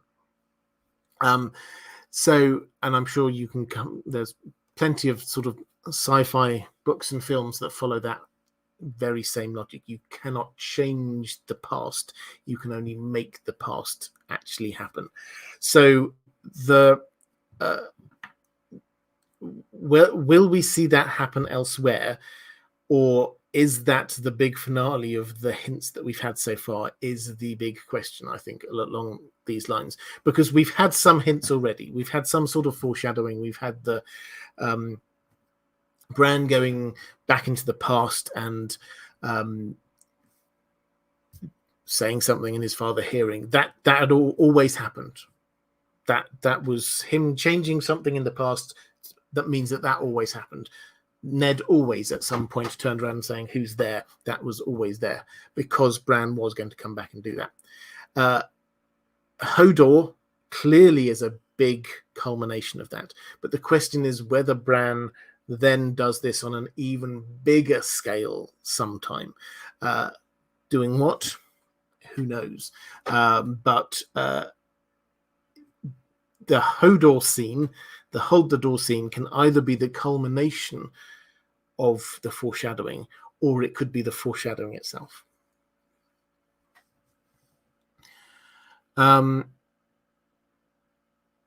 So, question. I had a question somehow. Challenging the cold hands theory. This is Ranabir Mitra saying, how could a Raven's Teeth member know the old tongue? Leaf confirmed this. Even no one in 1,000 years knows the old tongue. Well, they do. Well, if you've been living for however many years north of the wall with the children of the forest, then I think you can learn the old tongue. So that's my general take on that. I don't think that's a big mystery. Now, this person will have lived a long time, regardless. So they could well have learned a lot of different languages. Let's go to a question from Nemo's son saying, I hope you're well. I finally joined Patreon as a thank you to you. Immersing myself in A Song of Ice and Fire and Lord of the Rings has been just the escape I needed while undergoing cancer treatment this past year. Well, thank you. And you have my very, very best wishes for that. Cancer treatment, I know, can be hugely rough. So, I wish you all the very best for that. Question, though, Bloodraven adjacent question, you call this. Do weirwoods reproduce? As far as I remember, we hear nothing of nuts, cones, fruit, or flowers among those hand-shaped red leaves. Where they were cut down, such as at High Heart, the stumps remain and are still linked in, but the groves are never replanted. I think the only planting we hear of is the attempted transplant to the Vale, but the description of that operation suggests that they hauled a relatively mature tree up the mountain paths. It seems to me that if they could have done so, they'd have just dropped a fruit or nut or what have you in a pot and brought it up in the basket. Are we to understand that the weirwoods are remnants of a time only they remember or a magic long lost? Would the correction of whatever's got the seasons out of balance restore their reproduction? What do you think? Okay, so no, we're not told about reproduction of weirwoods. Yes, you're very right that they tried to plant a tree at the top of the Giant's Lance in the Eyrie, and it did not work. Now, we're not told that they tried to grow one. They tried to have a weirwood tree there, and it died, is what we're told. Are there any other instances of weirwood trees being planted? Yeah, I think that after the Andal invasion, now this is a bit I would have to go back and double check, but after the Andal invasion, certainly they kept some weirwood trees to sort of keep the locals happy, and in some places they will have planted them. Now, the main thing, though, is that we do see quite a few instances in various places of weirwood trees just randomly sprouting up. Now, there's one in the Night Fort. If you, where in that kitchen area where Sam and co all sort of Sam came up there and met Bran and co, who were telling all of their spooky stories. There was a weirwood tree which had just sort of grown up. That is there. There's another one at the Wolf's Den. There are a few that seem to have just grown up, not planted, but just have come up. And this kind of fits with the feel that perhaps the weirwood network being sort of all connected underground, it just like sprouts up from underground rather than you plant a thing.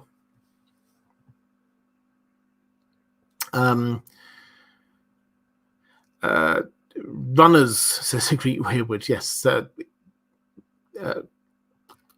people, clever gardening people, I'm sure have got better words for this kind of things. Okay, let's. Many plants propagate by roots. Okay, let's go with a question from.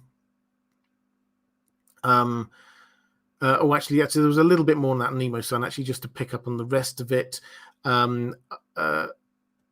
Are we to understand that the weirwoods are a remnant of a time only they remember, or of a magic long lost?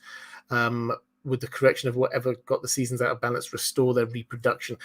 For me, I think we need to try and in our minds, we talk about weirwood trees, but in our minds, just to think about the weirwood network. This is almost as if it's one, and again, I'm sure the gardeners amongst us will tell us about there are some trees and plants like this around the world, but it's all underground connected as one big tree that sort of sprouts up in various places.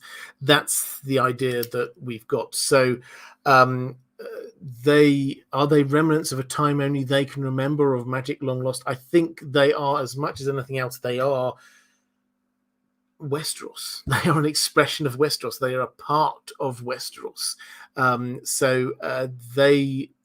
If the seasons, whatever got the seasons out of balance, which is almost certainly something to do with the introduction of the others into this story, the weirwoods were there before that. And so I think the answer to that is probably no. George R. Tolkien saying, salutations, Robert. Salutations to you too, sir. I was wondering what you thought was the reason Bloodraven decided to distance himself from Rhaegar and Aemon when all the events of Robert's rebellion were happening. Surely he would have been a huge help in the war. Why wouldn't he try and keep the dragons in power? So, why didn't he intervene? I think he was probably okay with it. What he cared about was the birth of Jon.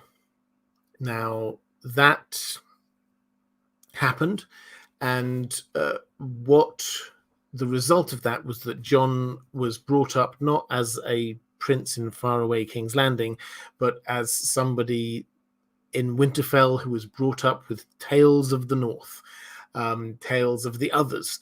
So actually, I don't think Bloodraven will have been that concerned.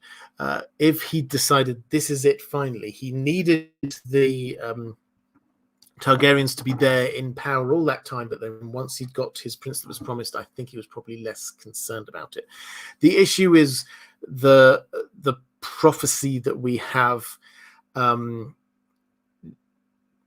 came through the show, really. This Aegon's prophecy, we're told that this is the Song of Ice and Fire, that the Targaryens have to be reigning and ruling in Westeros.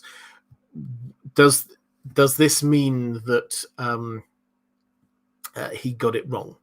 Well, possibly. It's entirely possible that he did, but at the same time, he might have realized actually Aerys II is not. He's not the man. He wouldn't help at all.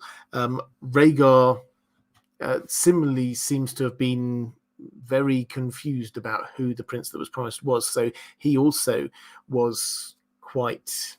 If you're coming from a very, very realpolitik kind of perspective of Bloodraven, Rhaegar probably also was not as helpful, because he thought, to start with, Rhaegar thought that he was the prince that was promised, and then he thought that his son Aegon was the prince that was promised.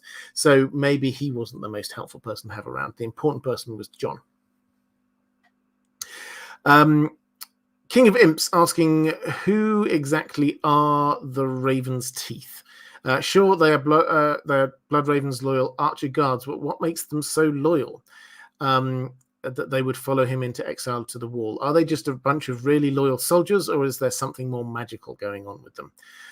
Also, after Bloodraven disappears, do these guards continue to be a power block in the Night's Watch, directing their operations for years after Bloodraven's disappearance and advancing his agenda despite him being gone? Well, in terms of the first part, they are his loyal guards. We don't know any more than that, but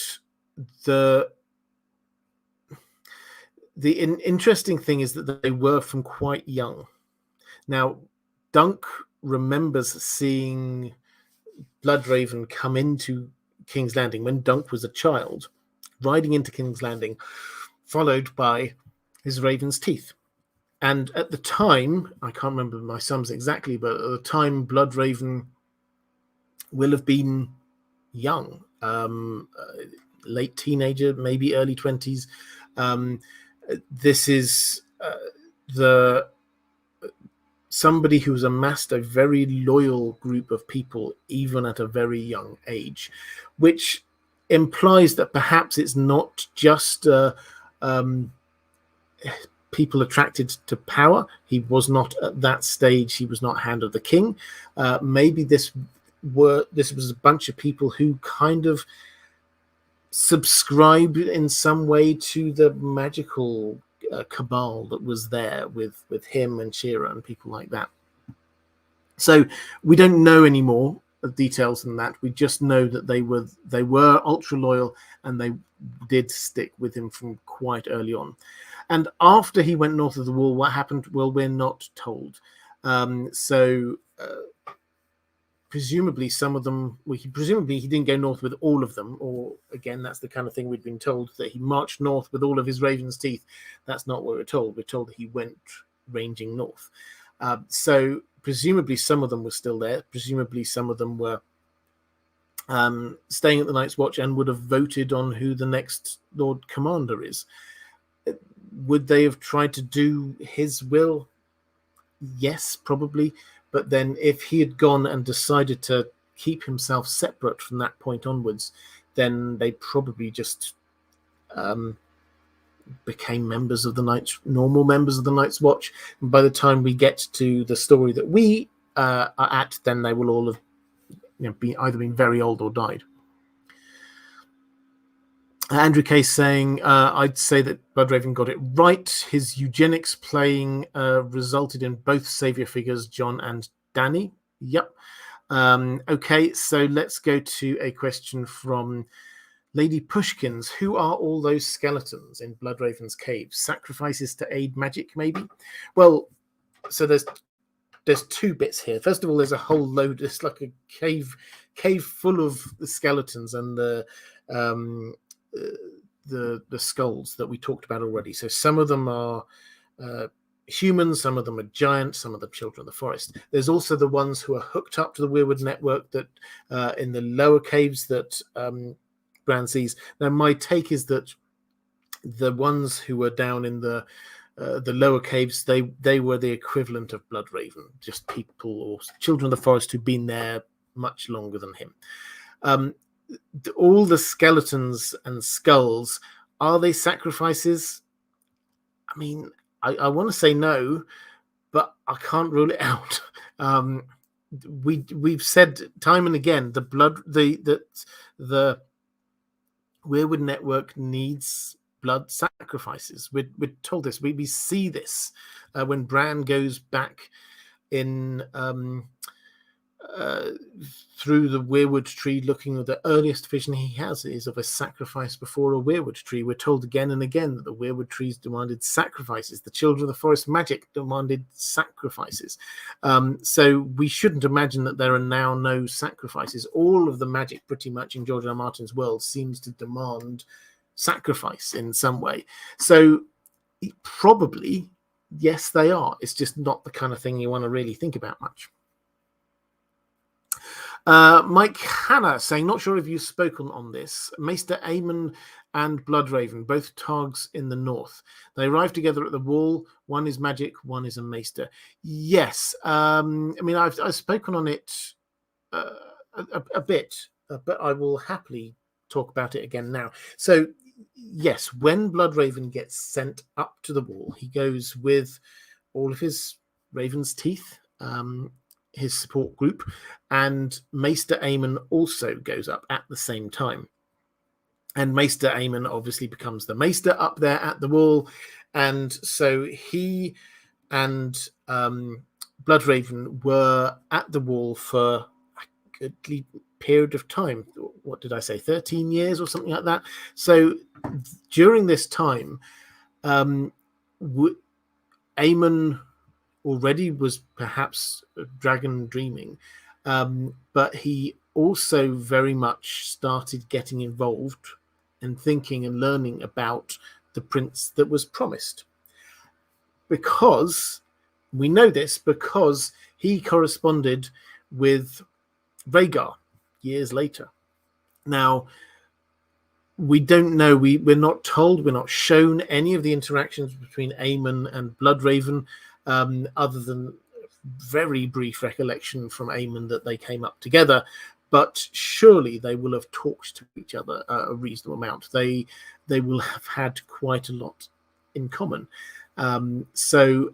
Yeah, my take is probably that Bloodraven didn't include Aemon into his inner circle of people who were there and knew what he was doing and sort of manipulating things behind the scenes. Aemon doesn't say anything about that when he's very old and his brain is going all over the place and Sam's listening in. We don't hear that at all. However, the two of them, Bloodraven definitely, I suspect, did teach or tell or point Maester Aemon in the right direction to be learning more about things like the prince that was promised and prophecy with the Targaryens, which Aemon then used in the future to be helping Rhaegar.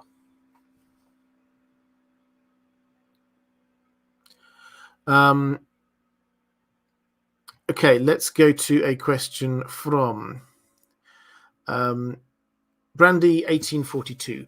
Hello, Robert. Do you think Bloodraven installed Craster as an appeasement strategy to the others until the time for Azor Ahai comes around? The timeline would fit, and the Night's Watch has a history of sacrifice to the others. Also, maybe Bloodraven has influenced humans on Sam's escape from the Fist. That was way too lucky on his part.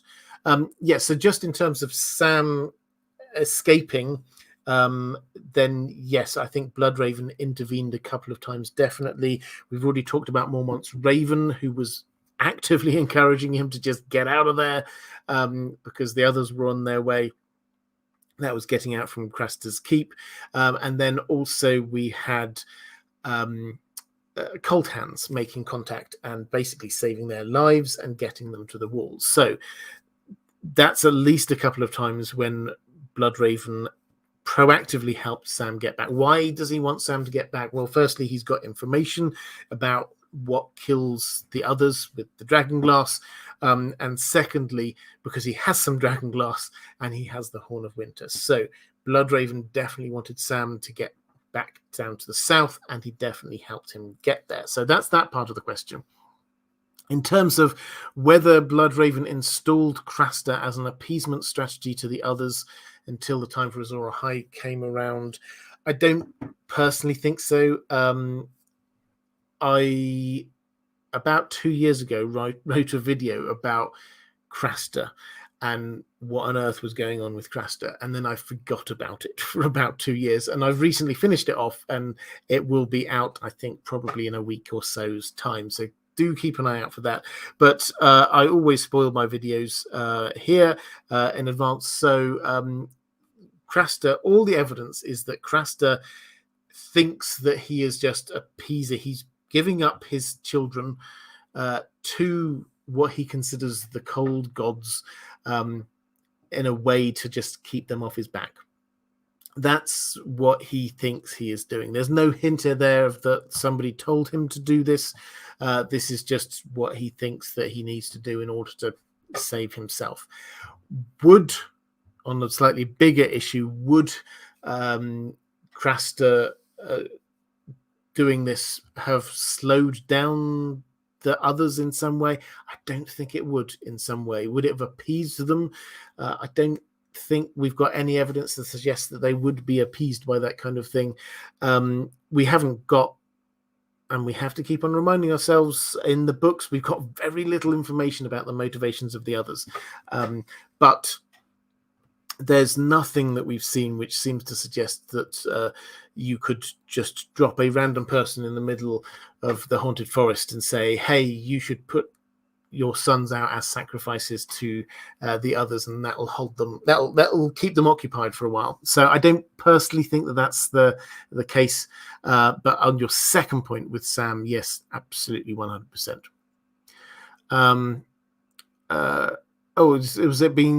Is it getting blurry? Apologies if it's been blurry. I hope that the video is back online properly soon.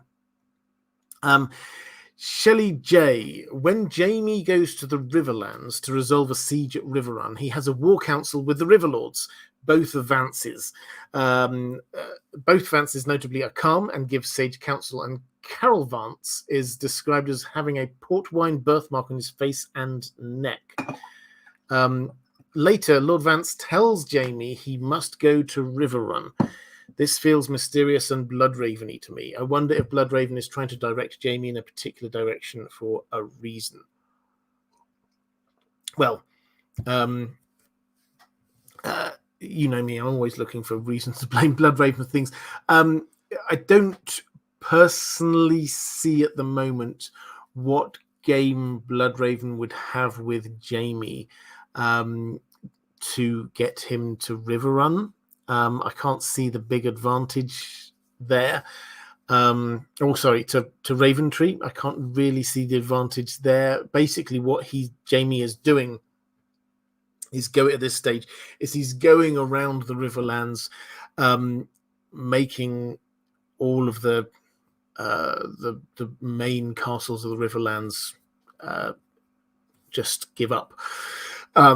And bend the knee to the Lannisters. The fighting had been going on for a very long time. The Starks and the Northern Army had vanished back up to the north, and so now Jaime was just going around making sure that everything was now loyal to the Lannisters.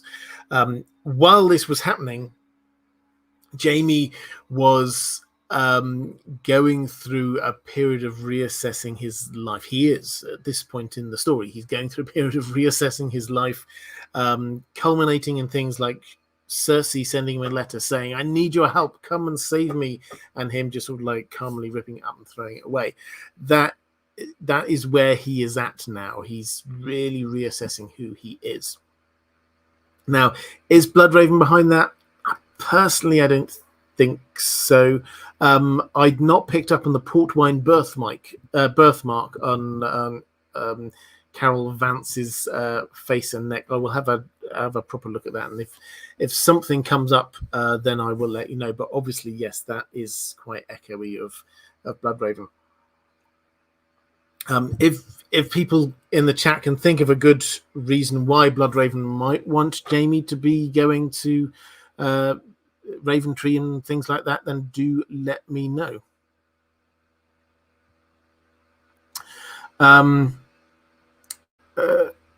Martin S. saying, in the show, when Janos Slint refused Jon Snow's orders with various insults, obeying the Lord Commander's orders was not optional due to him not voting for the said Lord Commander, was it? That would seem absurd.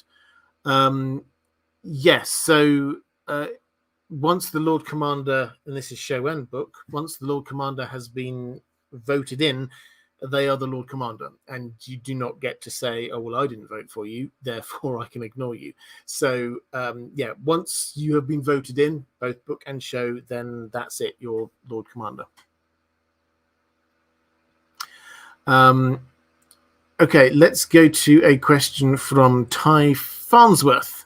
When comparing meddlers in this story, such as Bloodraven, Quaithe, Melisandre, etc., do they have specific borders to their spheres of influence, or are there moments in the story where we see those spheres interact or conflict with one another? Well, I've already spoken about the breakdown between Quaithe and Bloodraven, Quaithe being over in Essos, Bloodraven being in Westeros. Melisandre has sort of come from Essos over to Westeros. Do we see where the spheres interact or conflict with one another? We see a couple of times where Melisandre in the flames, she sees Bloodraven and Bran, or she sees like a tree man and a wolf boy before basically she gets blocked. sort of a magical block on all of her snooping. So that is where they come into conflict with one another.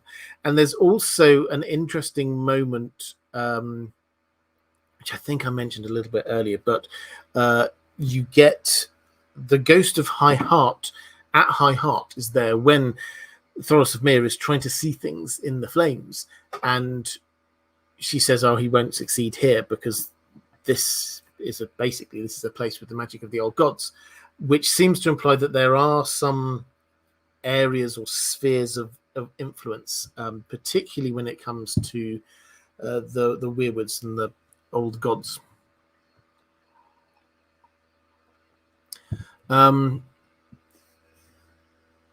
Devoted to Mariah saying, free Brienne. This is as a reason for moving Jamie about, freeing Brienne of her oaths to her, showing Brienne the dead, putting her on the path to fighting them, etc. In my opinion, Bloodraven is messing with Jamie's head quite a bit through dream suggestions, you name it. He eventually wants him to help take out Lady Stoneheart, in my opinion. Yeah, I mean, Jamie definitely did have a sort of a weirwood dream, which was very long and complicated, so I'm not going to unpack it all here. But basically, this was a part of shifting his mind into this concept of staying true and keeping promises, and Jamie being on his side rather than his family. Brienne being on his side rather than the family. Train Surfer saying, "Hi Robert, do you think there is a connection between Bloodraven and the Defiance of Duskendale?" Oh, interesting question. Okay, so the Defiance of Duskendale, as a reminder for people, this was when Aerys II, the Mad King, was the king. And he was, when he started his reign, he was a little bit paranoid, but not too bad. And he started getting a bit worse. And he started really hating on Tywin Lannister. And Rhaegar was starting to sort of be like, looking, I'm big and impressive. I would be I'm the heir apparent. Perhaps I would be a better king. Certainly some people like Tywin seem to think that Rhaegar might make a better king. And out of nowhere, suddenly we get the Lord of Duskendale says, I demand to have a better tax breaks for my port, which seems a slightly random thing. But if you look at it on a bigger historical level, Duskendale was probably the biggest port in that part of Essos until King's Landing happened. King's Landing is a recent city. It wasn't there when Aegon invaded, and Aegon just sort of like basically set up where he landed. There were 3 hills, and he basically set up camp there, and that eventually turned into King's Landing, and then King's Landing turned into a city, and the city obviously had big docks, and all of the shipping was then coming into King's Landing, not to Duskendale. So you kind of understand this point. And Duskendale being in the Crown Lands, they didn't have like a liege lord like the Starks or the Lannisters or someone that they could appeal to. The only people that they could appeal to was the crown itself. And so Lord Duskendale then says to Aerys II, I want these tax breaks.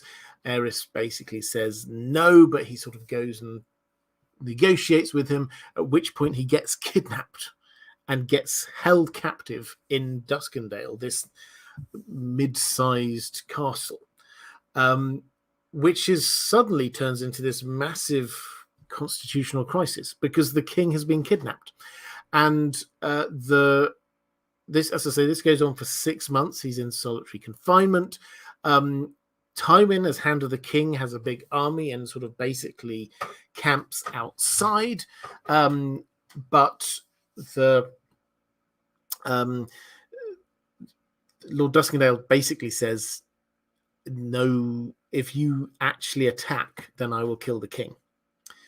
And so for 6 months, nobody attacks. And then finally, after 6 months, Tywin goes, okay, I'm going to have to do it anyway, because we can't just carry on this forever.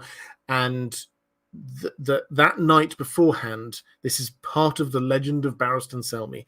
Barristan, member of the King's Guard, goes, okay, well, I have to try and save the king's life. Single-handedly charges up to the castle, climbs over the castle wall, sneaks his way into the cells, gets the king, fights his way out, climbs out again, escapes all the way out. Basically, just him on this one-man, I mean, it would make for a great TV show. This one-man mission saves the king. And so Tywin doesn't have to attack, and so the king doesn't get killed. After which the king, Aerys II, gets increasingly paranoid, and this accelerates his descent into the Mad King that we know of. But the rumors and the thinking was swirling around, certainly in Aerys's mind, that maybe Tywin was going to attack because he wanted Rhaegar to be king. Now, is Bloodraven behind any of that? Was the original question. Would he have wanted this to happen? Would he have wanted Rhaegar on the throne? Well, if he did want to keep the Targaryens on the throne, then Rhaegar would be a much, much better bet than Aerys. And so, yes, you can certainly see a kind of a motive there. Is there any hint that there was the whole crisis was caused by Bloodraven?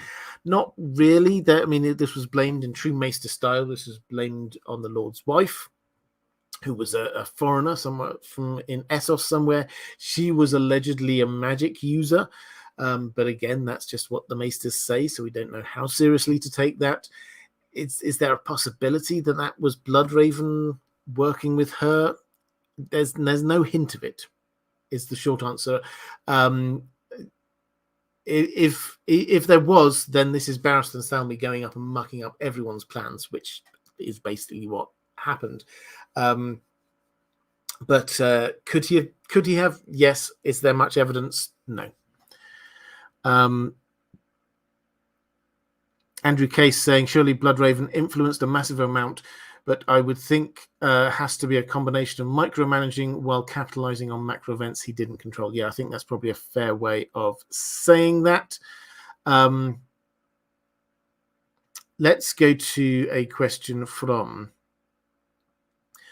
Michelle Raimu saying, my question is, did Bloodraven see Jon being born? Is it possible he was manipulating Rhaegar from beyond the wall through prophecy? We know how much Rhaegar loves prophecy, and who better than Bloodraven to communicate to Aemon,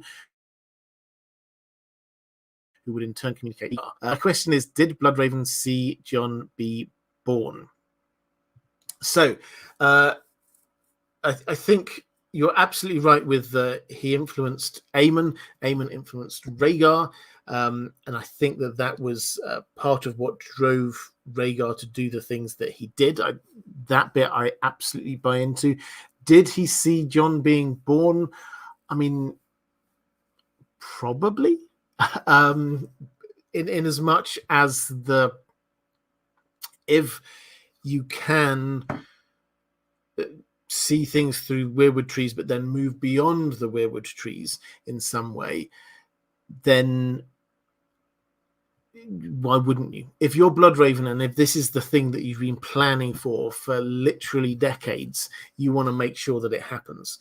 So this does, however, open up some intriguing possibilities, because what we saw on the TV show is Bran going and having a look, and Bloodraven showing him what happened. So is Bran going to find out about it like that? Possibly. But it also adds into the equation for the perennial question, what happened at the Tower of Joy? We have more people there than we thought we did. Because we know Ned came along with his band of people, and then there were the three members of the King's Guard. There was Lyanna and the baby.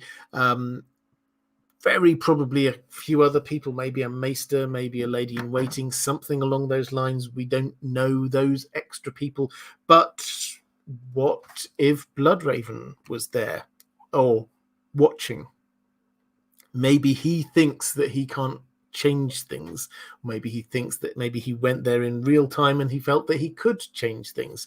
In any event, it creates an extra potential actor. Can we speculate on what might have happened? Of course we can speculate, but I think just when we're thinking about who was there, we do have to keep in the back of our minds the possibility that there were people magically watching.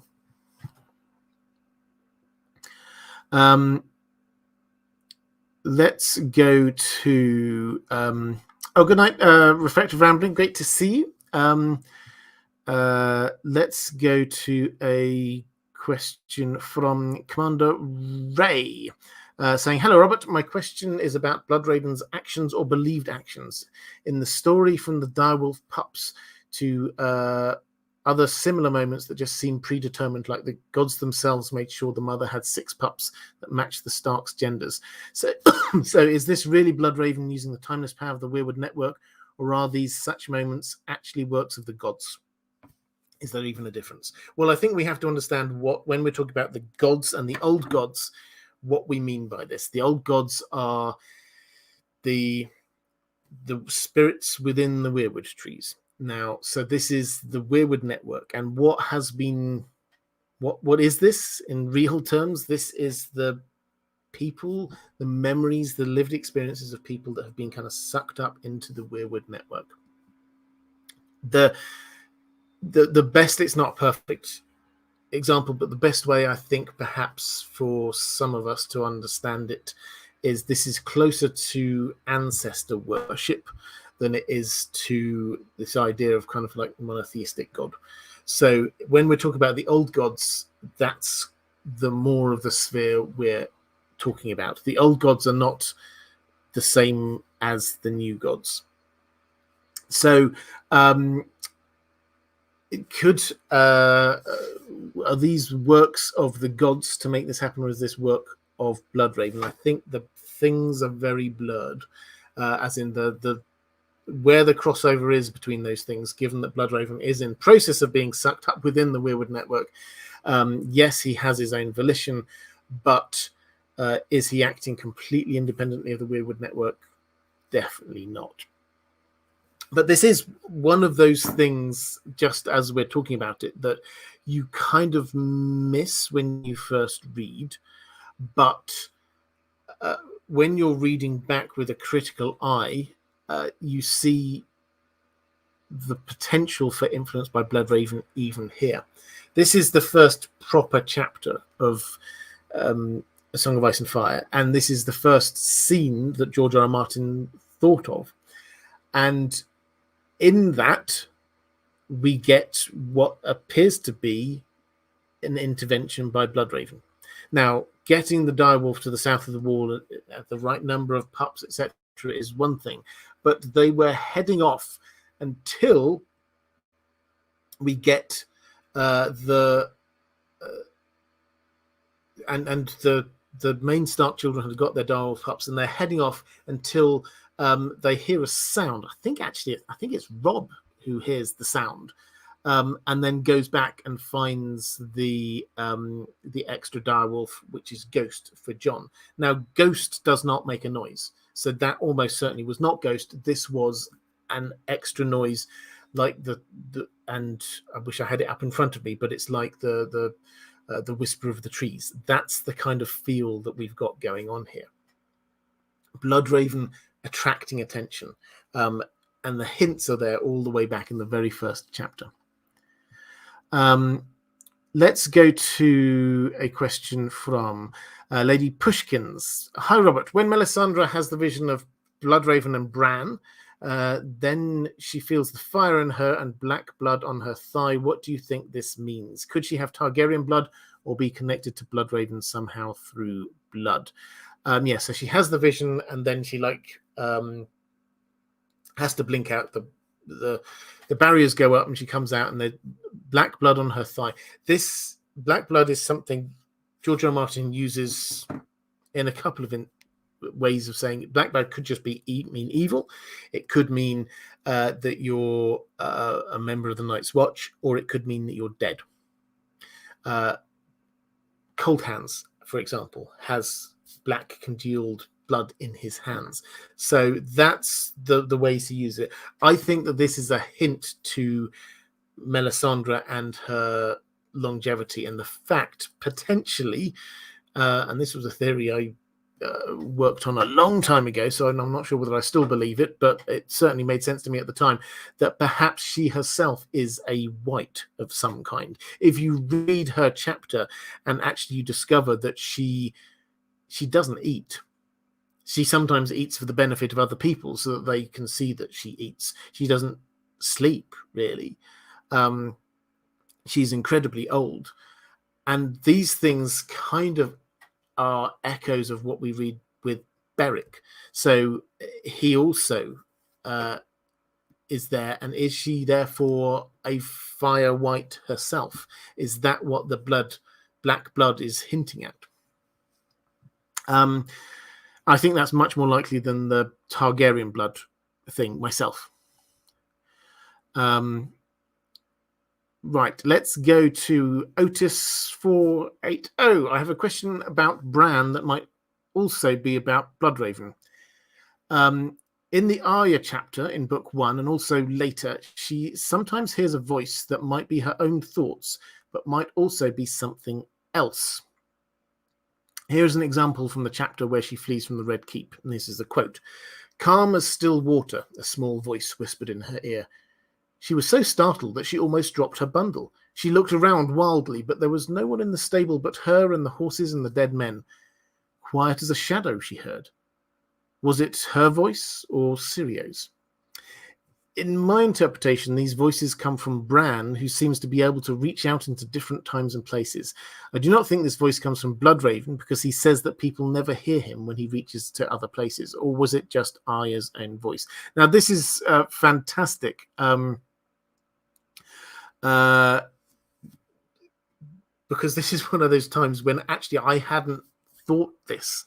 And so I love it when I get new perspectives on these kinds of things.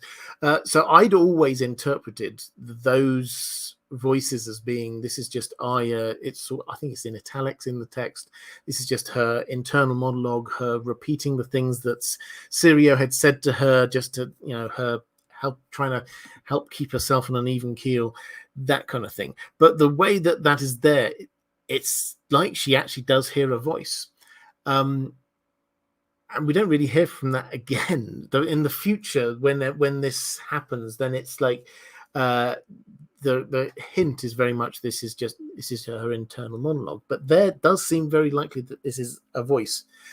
Could it be Bloodraven or Bran?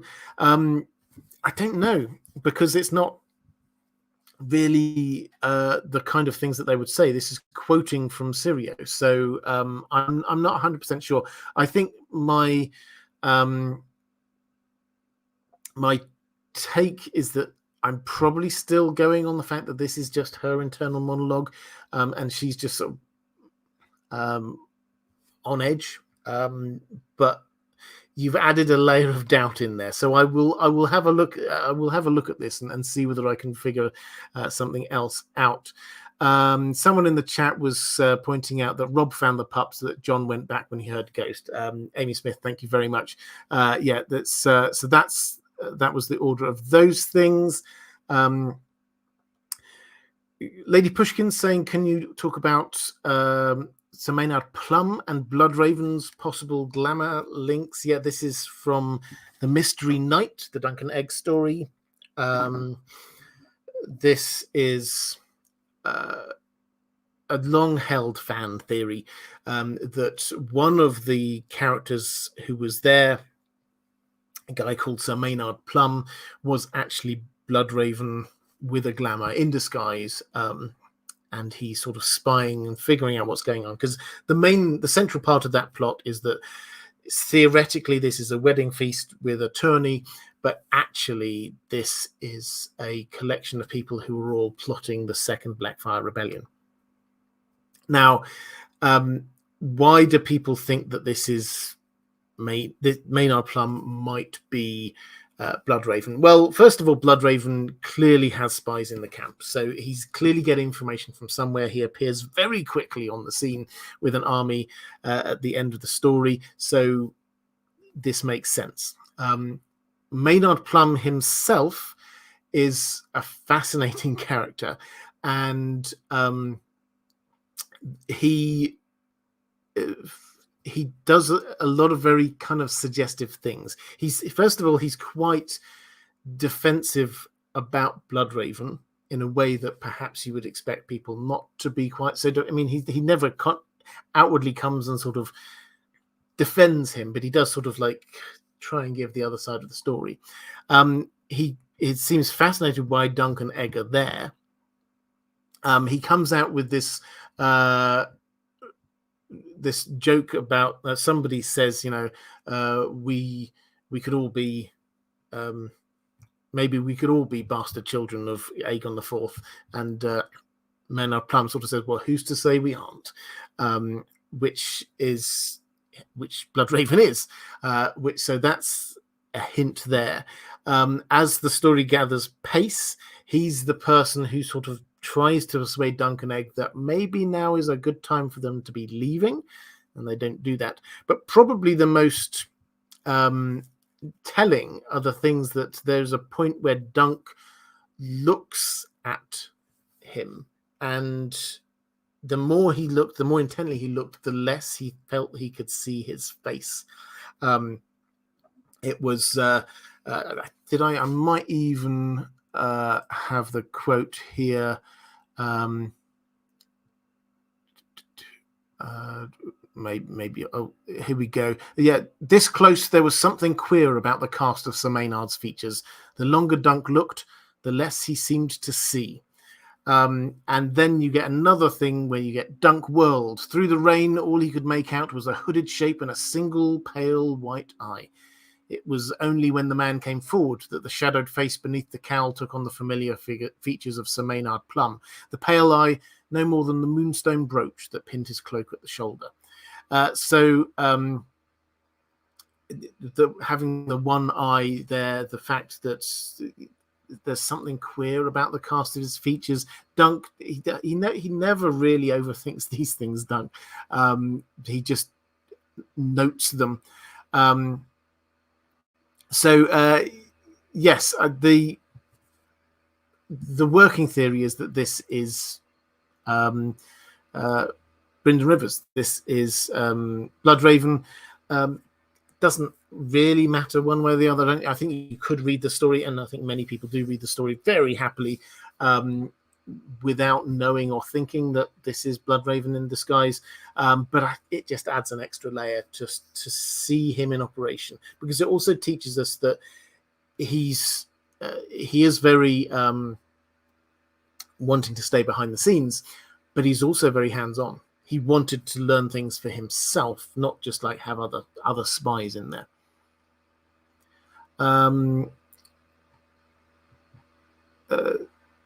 Let's go to a question from Alison saying, hello, Robert. Do you think Dark Sister and Blackfire will meet again? Will they be on opposing sides fighting like Bloodraven and Bittersteel did years ago, or will they unite to fight a common enemy, as was tradition prior to the Blackfire Targaryen split? Well, I think we need to ask where the two swords are. Blackfire, I think, will emerge with Aegon. I think that Illyrio probably has it at the moment and is going to deliver it to him. So that's going to end up around King's Landing. Dark Sister, we know, went up to the wall. It seems not to have stayed at the wall, so the implication is that it went to Bloodraven's cave. I think there's a good chance that it will get grabbed and taken back, probably by Maura. So I think that will end up in whatever fighting's happening in the north against the others. Will Blackfire also be heading up that way? We'll see. I think George R. R. Martin would probably love to have the two of them back together. I don't know how or when yet, because this could end up being a matter of Blackfire being held by Fagon, and then Fagon dying, and then what does Dany do with that? She's not really a warrior, so who does she give this sword to? At this point, might she give it to someone like Jon if they are in love by then, which is possible? There's quite a few hints going on in the story that might happen. She could give it to him even though he already has got Longclaw, or who knows, maybe he will lose Longclaw. Maybe he will give Longclaw to Jorah Mormont. So if so, Jon might be wielding that, which would be another of these kind of like hints that he's a rightful Targaryen king. So the short answer is George R. R. Martin could do it in a number of different ways because we're that far out from the story. But I think that he will like the idea of them coming together at some point. George R. R. Tolkien, we're starting to move away from questions just about Bloodraven now. So if you've got any more specific questions about Bloodraven, now's the time to drop them into the chat. George R. R. Tolkien saying, in an interview 4 to 5 years ago, George was speaking on the creation of the Iron Throne, and he was saying blacksmiths welded it together. But I was always under the impression that it was made by Balerion and Aegon. Well, yes, I think he and you are both right in this. I mean, obviously George R. Martin's right, but I think that you've not got the wrong end of the stick. So this was made on Aegon's orders and under his direction, using the swords of his defeated enemies. And he will have said, I want this, like this. And then so the smiths will have kind of like welded things into position and lodged them, and then Balerion would have used his flames to melt them together. That's the kind of feel that we have. So this isn't just a matter of like a few workmen just bashing the swords together. They actually got welded, so it's like this mesh. The swords and things are like coming out at jagged angles still, but like the main body of it is this kind of mesh of swords now.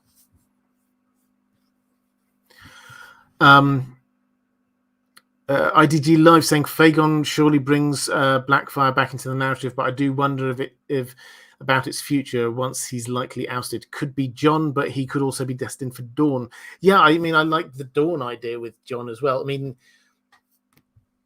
I think someone else in the chat was, I think, made a very good point, was that as Blackfire is the ancestral sword of the kings, then Dany might decide just to keep it but not use it herself. Dawn, the sword that House Dane has been keeping all this time, clearly has a role to be playing. It's the front runner in some way to be whatever Lightbringer is, and Jon could well get that. So yeah, I mean, we're playing sword shuffle at these points. Dark Sister, people are suggesting Arya, Mira. Lots of people could have that. Jon will end up with a sword that some people will interpret as being Lightbringer. I'm pretty sure of that. Dany will similarly have something, whether it is just Drogon or a sword that also people could interpret as being Lightbringer. And just as a sort of, this is the kind of lyrical nuance that George R. Martin loves. Blackfire, the sword, Drogon, or the dragon that Drogon is based on, Balerion, had black flame. Now, that is black fire. So Drogon could also have black fire, and Dany could equally say, look, black fire here, that's the black fire of my dragon, so he is my sword as well.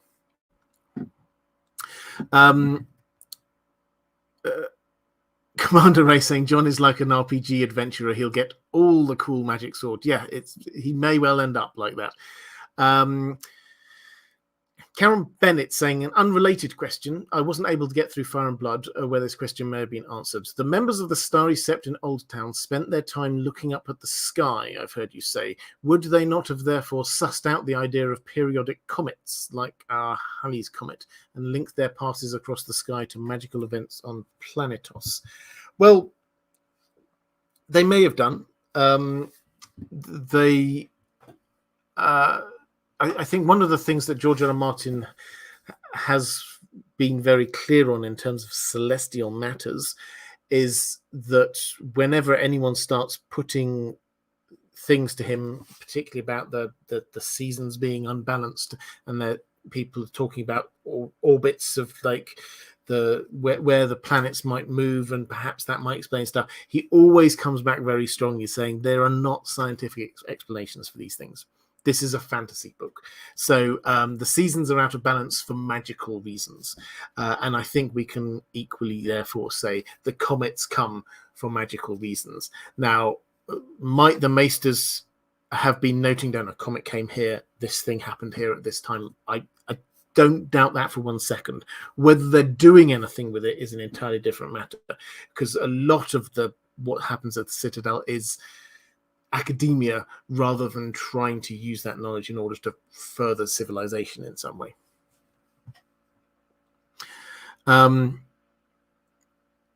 Martin S. With a longer question, but quite a good and interesting one, I think, and this is the last question from my patrons, so now is the right time to drop any further questions in the chat. This is Martin S. saying, here's a comment about the Is Tyrion a Villain video that I made the other week. It's about killing Shay, which George R. R. Martin refers to as probably the blackest deed Tyrion has ever done, the great crime of his soul. I'm not suffering any delusions that Tyrion had any remotely noble motivations here. He was motivated by vengeance, pure and simple. As such, George R. R. Martin's remark on it seems accurate, but there is still one damning fact that erodes my sympathy for Shay here. It is not that she broke his heart, if you can call it that. That part was within her right, and killing her for that was vastly disproportionate. But she did also testify against him in the fast trial that would have him executed for the murder of Joffrey, which he did not commit. I'm less inclined to write that off as only a minor wrong done to him. So perhaps the novels paint her in a more flattering light and explain her actions. But as it stands on the show, I prioritize my sympathy for other characters I find more deserving of it. And nevertheless, it was a dark deed on Tyrion's part, of course. Yeah, so interesting little bit of analysis going on there. What's comparing the show with the books, what is really interesting is that this, when George R. R. Martin was reflecting on Game of Thrones, particularly the first few seasons of Game of Thrones, he said that that character Shay, the way that they were presented on the show was a lot better, more nuanced than the way they were in the books.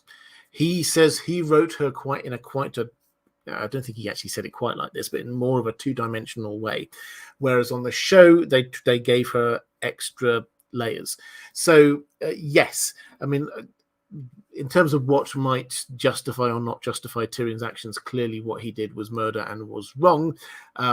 And with our kind of modern sensibilities, we think everybody deserves a fair trial, etc., etc. But yes, he felt betrayed by her. That's the main point, not just on many layers. The fact that she turned on him in court and basically gave evidence that would lead to his death, the fact that she was in his father's bed, the betrayal was huge there for him. So that definitely is what led to his actions there. And as George R. Martin says, the blackest deed he'd ever done, the great crime of his soul. That the great crime of his soul is an intriguing phrase, because the implications that this is the one that the thing he did which hurt himself more than anything else. He may well have done greater crimes, but this was the great crime of his soul, the one that perhaps he does not forgive himself for. Right, let's have a quick flick through the chat. That's the last of my question. Oh, actually, one other thing I wanted to add on that was that the way that he said Shay on the show was better. That's the same kind of thing when he talked about in House of the Dragon Viserys, and the portrayal of Viserys added so many extra layers to how he had written it in Fire and Blood. So that's the kind of feel we've got going on there. Let's have a quick flick through the chat. Andrew K agreeing that with Jorah with Longclaw, and despite Jon's attachment, could swap embracing part of his dragon side with more iconic Valyrian steel. So yeah, absolutely. Andrew K also saying, speaking of Bloodravens, Stark eugenics, the Starks do have a few helpings of Blackwood blood, including fairly recent generation. Yes, they do, absolutely. Charis Bielemeier say, excited that House of the Dragon is done filming. Yeah, I will just very quickly talk on this, actually. This is quite interesting. So the writer's strike is now over. I don't think they've voted on it fully yet, but it seems like they've got everything they wanted, and that bit seems like a formality. And the actual strike action has now been lifted. So as of, I think, yesterday, we started seeing, so Rafe Judkins, for a random example, Rafe Judkins, who's the showrunner on the Wheel of Time, suddenly started up again doing a Q&A on Twitter about this season of Wheel of Time, which is something he had always been doing, things like that in the past, but didn't feel he could while the strike was on, that kind of thing. George R. Martin has also done a not a blog post basically saying, yes, and now the writing can begin again. What does this mean for the shows? House of the Dragon is an interesting one because, depending on which report you read, either they have just finished filming or maybe they've got a couple of days more filming to do. But they are in a really intriguing position because they did the filming. They basically did pretty much all of the filming with the actor strike wasn't an issue because they're under UK union laws, but the scripts that they got at the beginning, they could not change. They had to film that exactly. Now, in a normal state of affairs, if you were filming something, normally there would be some changes as you go along. Maybe as you're filming something, that scene just doesn't work right. Maybe one of the actors starts improvising and that sets a few ideas sparking and you go in a slightly different direction for a scene. Maybe you need to do a reshoot. All of these kind of things just happen normally, and you can't do that, and they haven't been able to do that during the filming of House of the Dragon season 2. Right at the very end of this, suddenly they've got the chance potentially to do a little bit of playing around at the edges, changing a few things. Now, whether they will or not, I don't know. But in any event, that is now possible. So do not be surprised if we hear that there's going to be like an extra little bit of reshoots. I think that's completely normal. So in terms of when we see that now, then I think we're probably looking summer of next year. I might have said spring, but I think that with the actor strike still going on, with the basically all of the streaming services right now are now playing a game of, okay, we've got this amount of stuff and we can't be filming any new stuff, so we're going to have to sort of stretch out what we've got a little bit more. So in the normal sort of turn of events, I would probably have said House of the Dragon, they can turn that around in 6 months. So we might expect that late spring, but I think they will probably push that properly into summer now.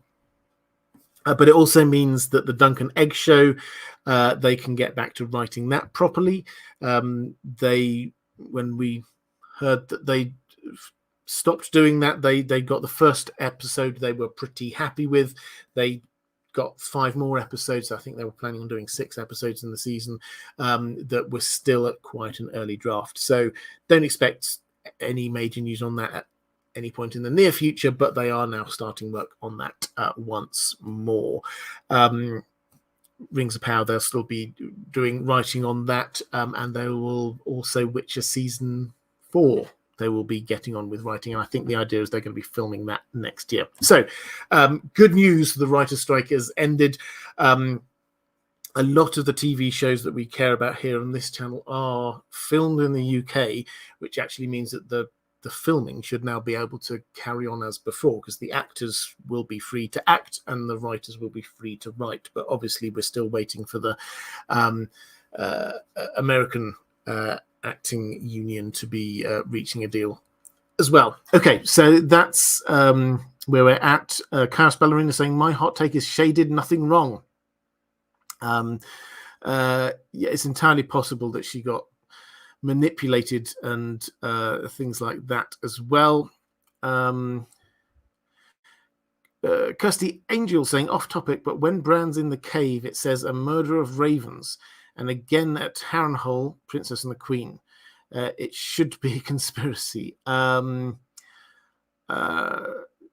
I'd have to have a look at that, but that sounds so. When Bran's in the cave, it says a murder of ravens, and that's the same phrase used at Harrenhal. I would have to have a look to see how often that phrase is used, but yeah, that's quite interesting.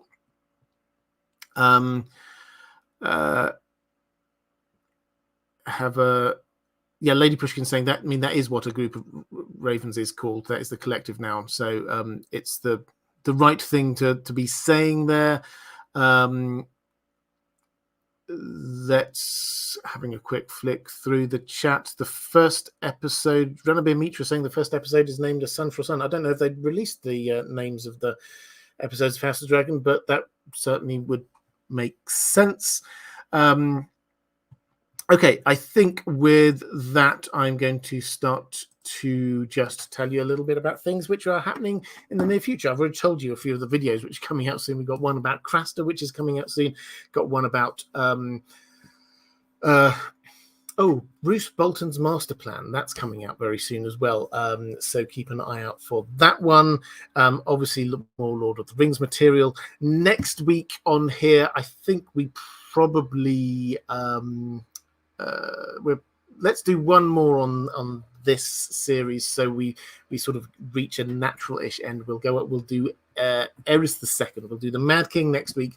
Then the week after that, we'll go and do a Lord of the Rings live stream, I think, because it's been a while since we've done one of them. Okay, if you are watching this back a little bit later, appearing somewhere around here will be a link to other live streams that I've been doing. Appearing somewhere around here will be a link to my Patreon page, which is the best way to support this channel if you so wish. But that is all for this time. Take care, everyone, and I will see you again soon.